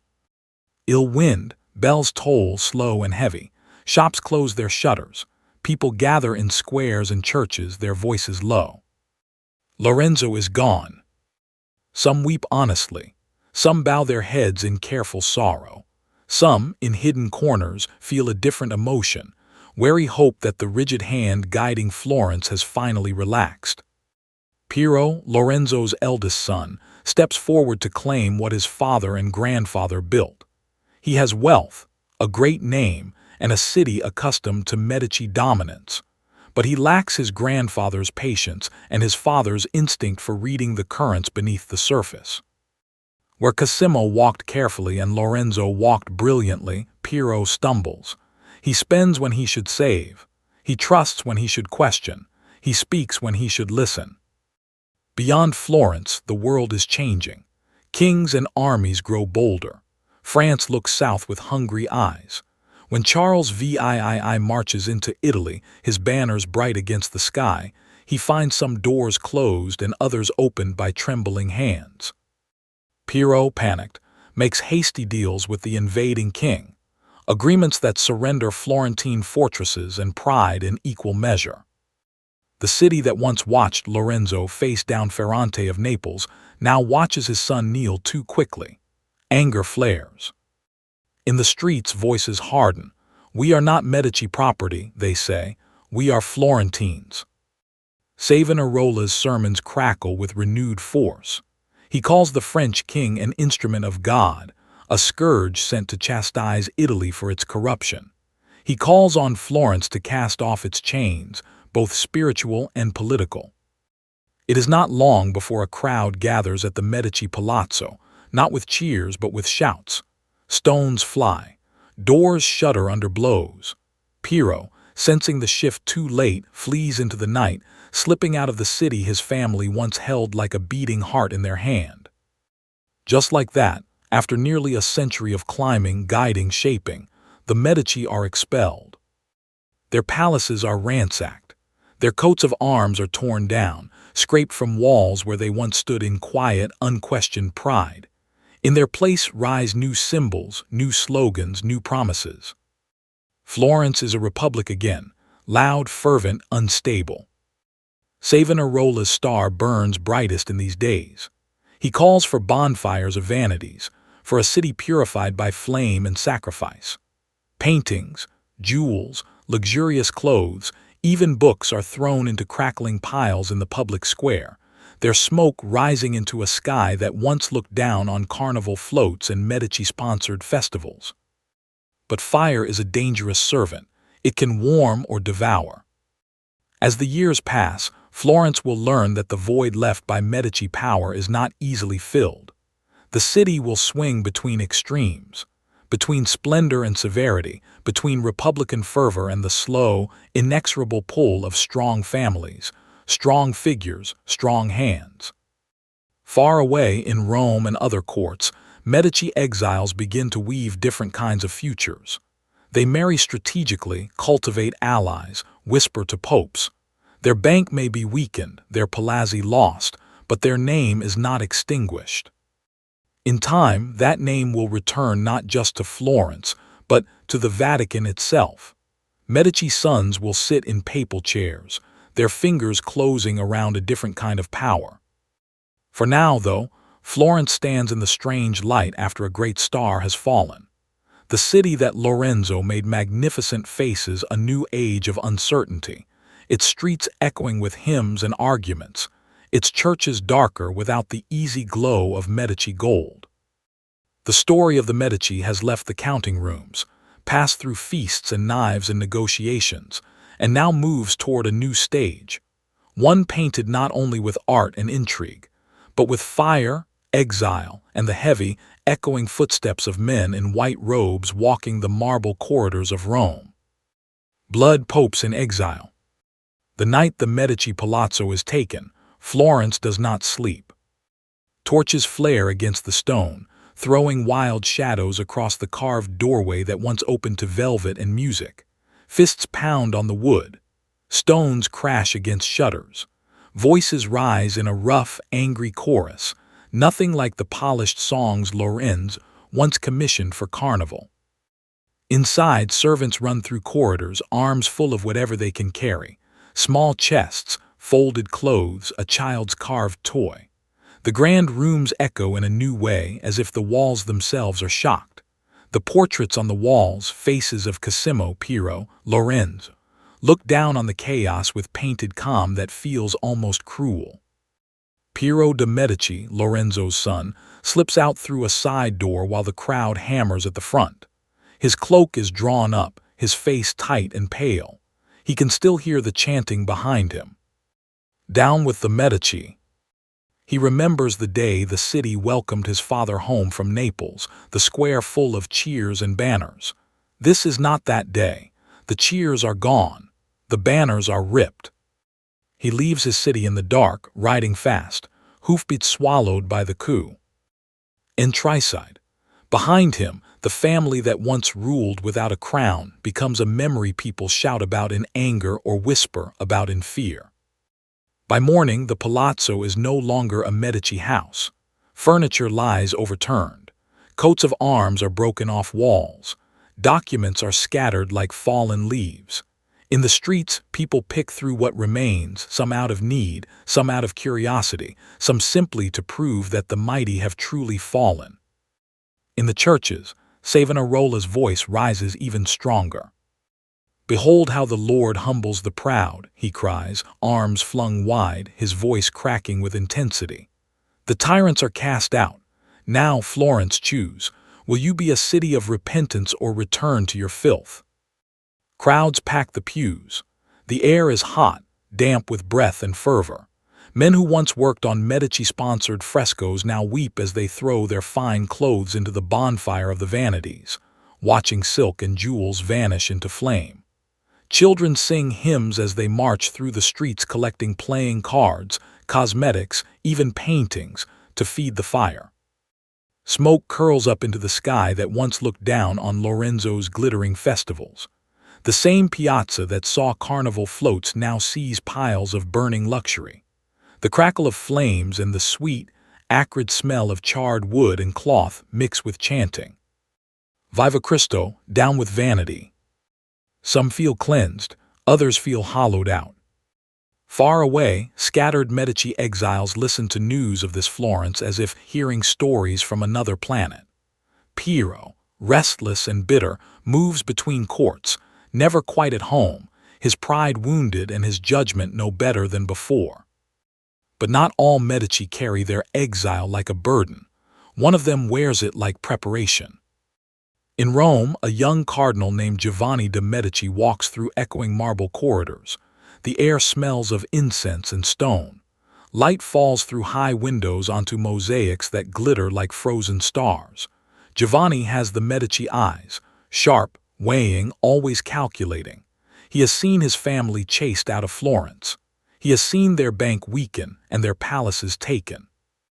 Now he is walking in a place where another kind of wealth moves, the wealth of the church. He watches the cardinals, the ambassadors, the petitioners who flood the Vatican. He listens to how they speak of Florence, small, fiery, unstable. He listens to how they speak of the Medici, dangerous, clever, not to be trusted, not to be forgotten.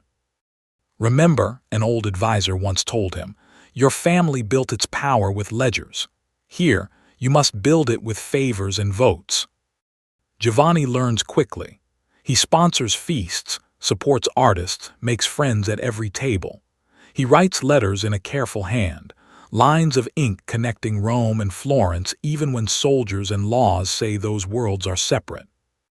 Back in Florence, Savonarola's fire burns too hot. He denounces not only vice and vanity, but also the Pope himself. He calls Rome corrupt, a new Babylon. His words, once a warning, begin to sound like open rebellion. The same crowds that once adored Lorenzo now listen to a different kind of leader, one who promises heaven instead of festivals, purity instead of pleasure. For a time, the city walks with him. But Florence is restless, always has been, always will be. The papacy moves against Savonarola. Excommunication, threats, pressure. In Florence, factions form, those who cling to the friar's vision and those who are tired of fear and fire. The balance tips slowly, then suddenly. One day, the same piazza that burned vanities becomes a stage for a different flame. Savonarola is dragged to the scaffold along with two other friars. The square is packed, the air heavy, the sky a hard, pitiless blue. Some weep, some watch with grim satisfaction, some look away. The wood piled at the base of the platform waits, torches flare. We once burned our luxuries here, a woman whispers to her neighbor. Now we burn the man who told us to. The flames climb. Smoke swallows the figures above. The crowd's noise grows, then fades, then changes into something uncertain, as if Florence itself is asking, what now? Into that uncertainty, the Medici name begins to drift back like a half-remembered song. The years turn. Popes die. New popes are elected in rooms thick with secrecy and whispered deals.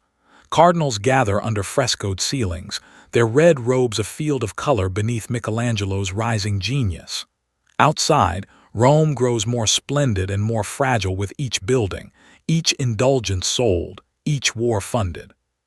One day, the cardinals choose Giovanni de' Medici.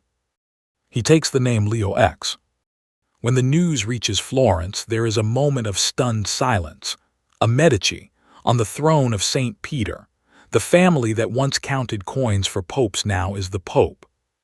In Rome, Pope Leo X sits on a gilded chair beneath a vast ceiling. Music plays in nearby rooms. Courtiers bow, their jewels flashing.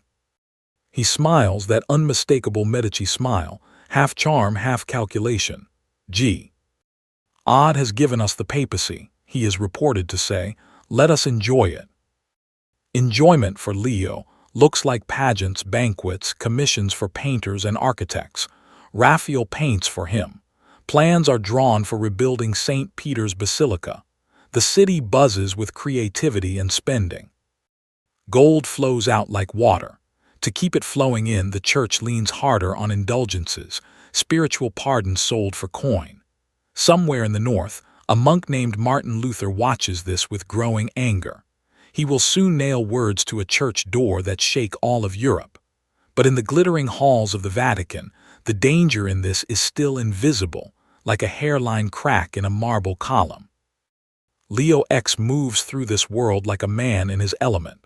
Yet even as he dines and decrees, Florence is on his mind. He cannot simply march an army in and reclaim it by force that would rattle other powers, but he can influence, he can whisper, he can wait for moments when Florence is weak, divided, afraid. And Florence, as always, offers plenty of those. Republican governments rise and falter. Factions argue. The city, proud of its liberty, also longs for stability. Some look back on Lorenzo's time with a nostalgia that forgets its fear and remembers only its festivals, its art, its sense of direction. In the old days, someone sighs in a workshop smelling of wood shavings and paint, we knew who was in charge. Now every year it changes. Medici agents move quietly, counting which families might welcome a return, which might resist, which can be bought, which can be broken. Blood, popes, exile, these are no longer separate threads. They are twisting together, pulling Florence and Rome into a knot that will tighten until it snaps. And somewhere in the future, a sack of Rome, a siege of Florence, and another Medici, this time named Clement, will stand in the very eye of the storm. But for now, the story pauses on a strange image. A Medici dressed in white and gold, raising his hand in blessing over crowds in St. Peter's Square, while in a distant city, the same family's old palazzo stands with fresh coats of arms carved into its stones. Power has shifted from counting rooms to cathedrals. The coins are the same, the stakes are higher. The return of the Medici to Florence does not begin in Florence. It begins, again, in Rome, with another Medici in white. After Leo X dies, the chair of St. Peter passes briefly to others. Then, in 1523, the cardinals choose Giulio de' Medici, the illegitimate son of Lorenzo's murdered brother Giuliano. He takes the name Clement VII. Where Leo was bold and expansive, Clement is cautious, inward, a man who thinks long before he moves. He has watched his family rise and fall, be adored and expelled. He knows how fragile power is, even when draped in silk and guarded by Swiss pikes. He inherits a church in turmoil. North of the Alps, Luther's ideas have sparked fires that no one can easily put out. Pamphlets fly through cities like flocks of angry birds. Princes weigh theology against opportunity, wondering what more they might gain by breaking from Rome. At the same time, Italy is a chessboard crowded with kings and emperors. France and the Holy Roman Empire grind against each other, their armies chewing up fields and towns. Clement tries to balance between them, hoping to keep Rome safe by never leaning too far to one side. But balance is a dangerous game. If you misjudge, you fall. For a while, he allies with the King of France. Then the French are defeated at Pavia, their king captured.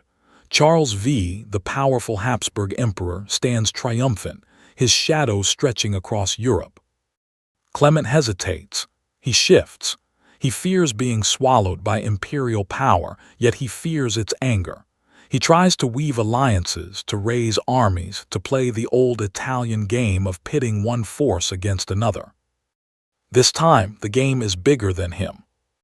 In 1527, unpaid imperial soldiers, German landsknechts and Spanish troops march on Rome.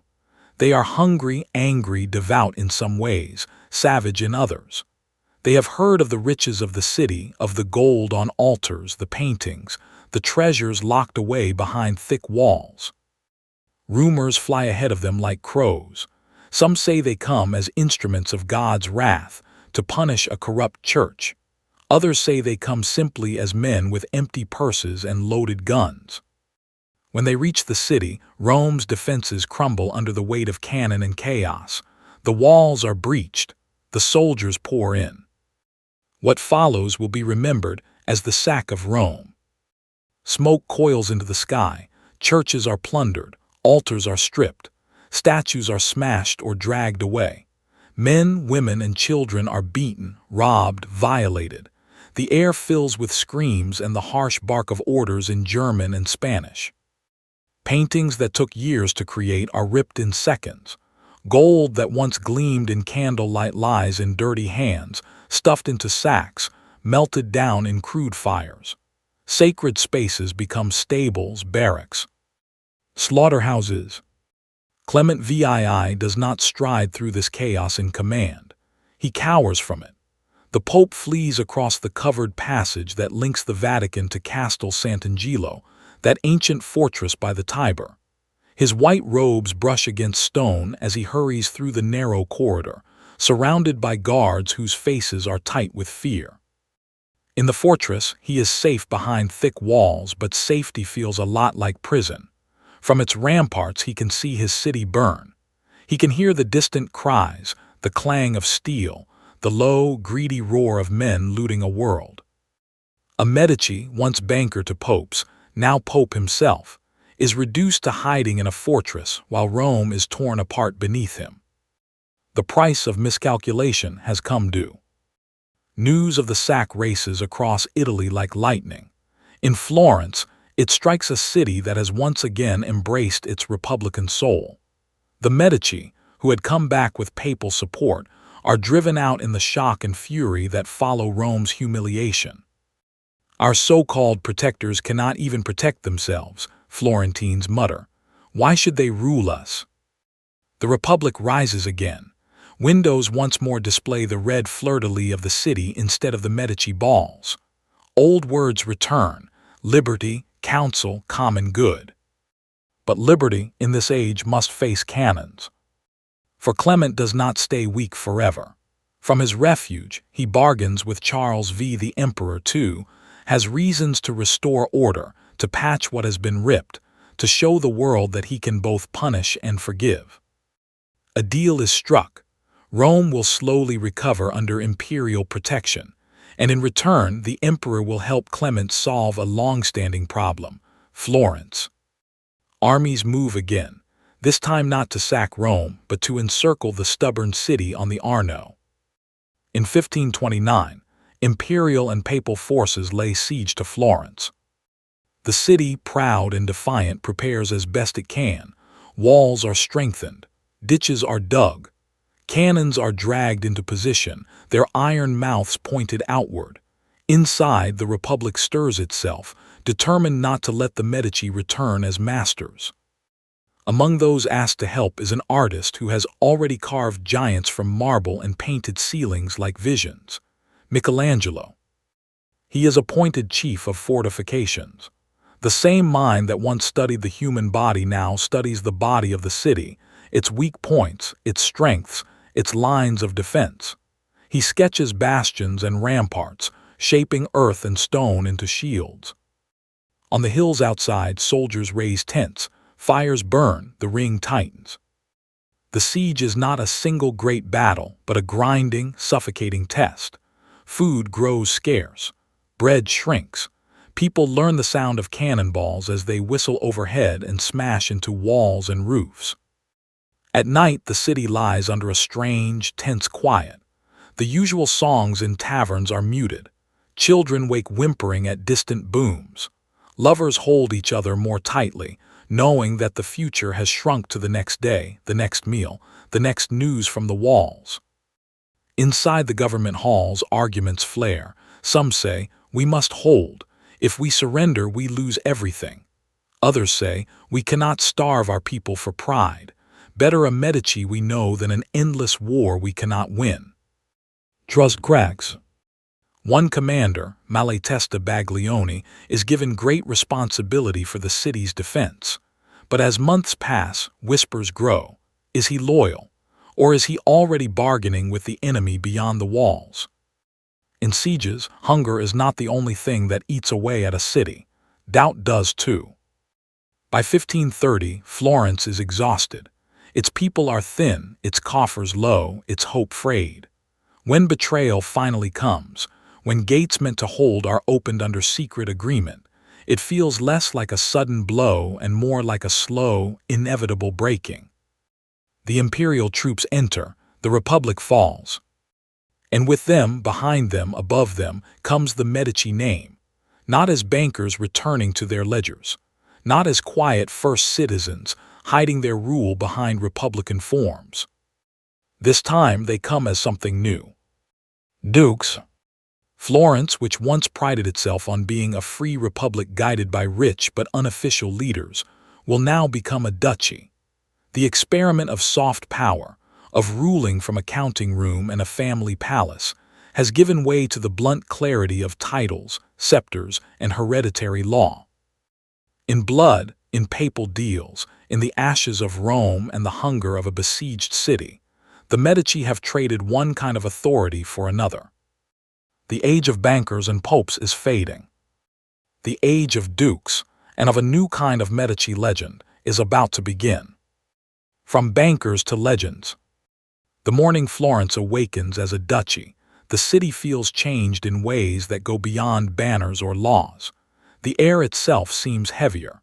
The streets, those narrow veins that once carried the frantic pulse of a republic, now move more slowly, cautiously, as if waiting to learn what sort of rule has settled over them. And in the Palazzo della Signoria, once the heart of Florentine liberty, a medic, sits not as a first among equals, not as a quiet power behind the curtain, but as something the city has never known before, a hereditary ruler. Cosimo de' Medici, Cosimo I, though barely 17 when the mantle falls onto his shoulders, carries himself with a stillness that unsettles both supporters and skeptics. He is young, yes, but his eyes burn with a clarity that suggests he has been preparing for this moment in silence. When the Republic falls in 1530 and Clement VII's deal with the Emperor seals Florence's fate, the great families argue over who should lead.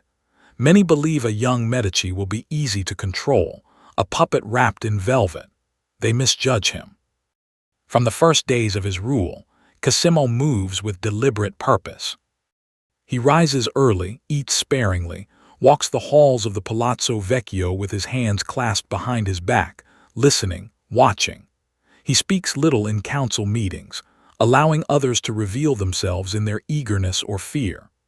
Behind his youthful calm lies a mind sharpened by exile, by the stories of his ancestors, by the knowledge that Florence's love is fickle and its hatred swift. He knows rule must begin not with feasting or spectacle, but with securing the foundations. So his first acts are not triumphal, they are surgical. Rivals who believed they could manipulate him are quietly removed from positions of influence. Some are exiled. Some vanish into the cold machinery of Medici justice. The message spreads quickly. This duke is not a figurehead. He is a blade wrapped in silk. At the same time, Cosimo strengthens alliances with the emperor. His marriage to Eleonora of Toledo, daughter of the Spanish viceroy of Naples, brings with it immense wealth, political stability, and a woman whose intelligence and dignity will shape the Medici court. Her presence softens the rough edges of power, but does not weaken it. Together, they begin to build something Florence has never truly known, a courtly state. But this new Florence does not rise from nothing. It rises from ruins, of war, of siege, of old ideals. The work of rebuilding. The walls damaged during the siege must be reinforced. The countryside, ravaged by armies, must be restored. Trade must be revived. Trust must be coaxed back into a city that has seen too much betrayal. Cosimo approaches these tasks like a craftsman, not a dreamer. He tightens administration, centralizes authority, and employs talented advisors whose loyalty he tests constantly. But he also does something the Medici have always done well. He cultivates beauty. The Uffizi, now known as a museum to the world, begins as his administrative project, a sleek, rational building for offices. Uffizi means offices. Its corridors, lined with portraits, become a silent testament to Medici power, a gallery not of art but of authority.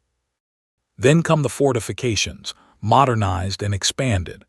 Cosimo's engineers carve angled bastions into the landscape, following the newest military theories. Florence, framed by hills and the river, becomes a fortress city with the Duke at its center. The message is clear.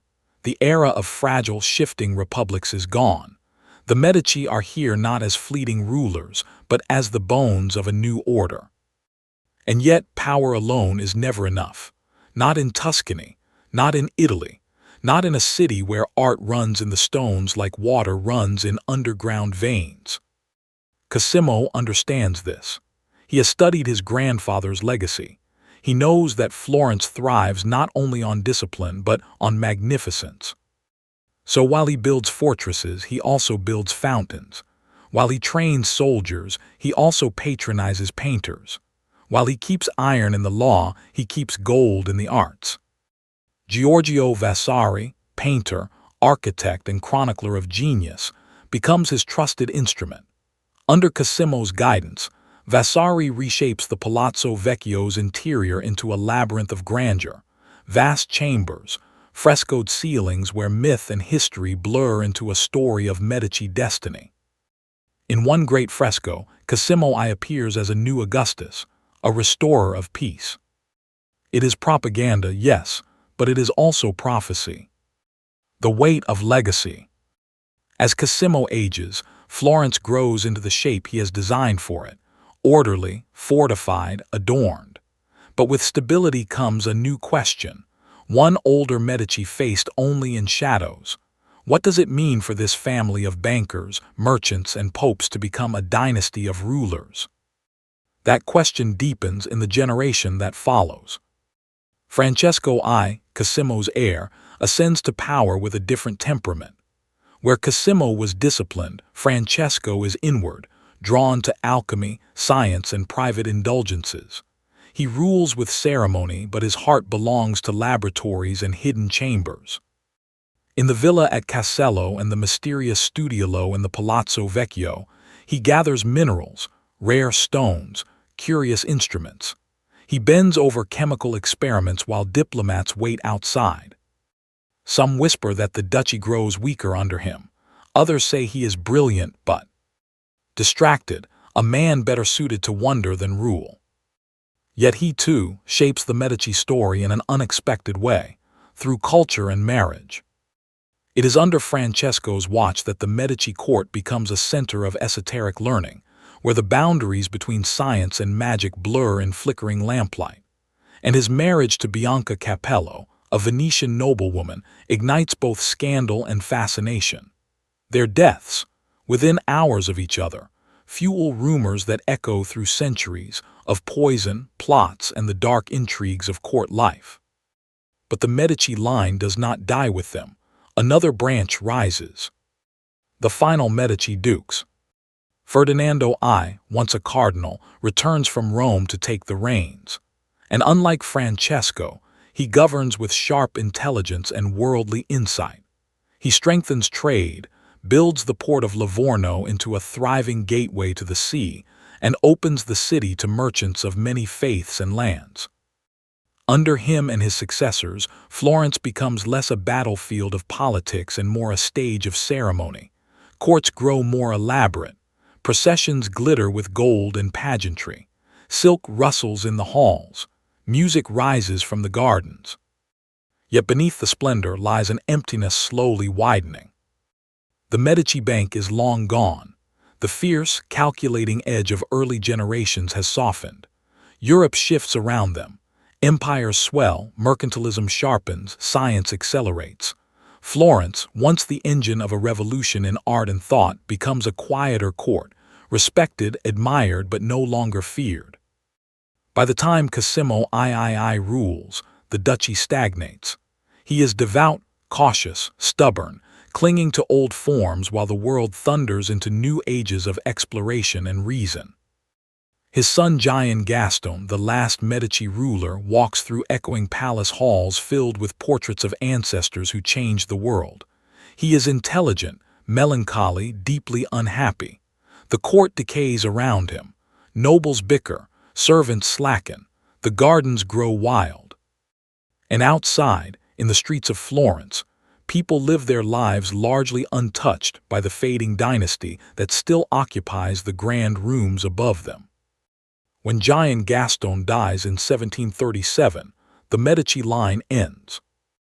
The duchy passes to foreign hands. The family that once shaped not only Florence but the Renaissance itself dissolves into history. Yet, their cities remain. Their churches remain. Their palaces remain. Their art remains. Their influence remains in every painted face, every carved stone, every arch and dome that still catches the Tuscan sun. And visitors, millions of them, still walk the same streets that Giovanni once walked as a modest banker, that Cosimo the Elder once paced behind a humble cloak, that Lorenzo, once filled with music and light, that assassins once stained with blood, that dukes once gilded with ceremony. In the Uffizi, in the quiet hush of the long corridor where portraits line the walls, the Medici gaze out across time. Their eyes, painted centuries ago, still follow those who pass. Generation after generation, they seem to ask the same silent question. Was it worth it? The power, the fear, the glory, the blood, the exile, the return. Perhaps the answer lies not in politics or war, but in the simple, unshakable truth that Florence still stands as a testament to their ambition, a city where beauty and power intertwined so tightly that history itself was forced to take notice. And in the soft Tuscan evening, when the bells ring and the river glitters gold beneath the fading light, it is easy to believe that the Medici did not just rule Florence. They forged it, as if with a banker's hand, as if with a sculptor's chisel, as if with a poet's breath, as if the city were a living thing, and they its relentless makers.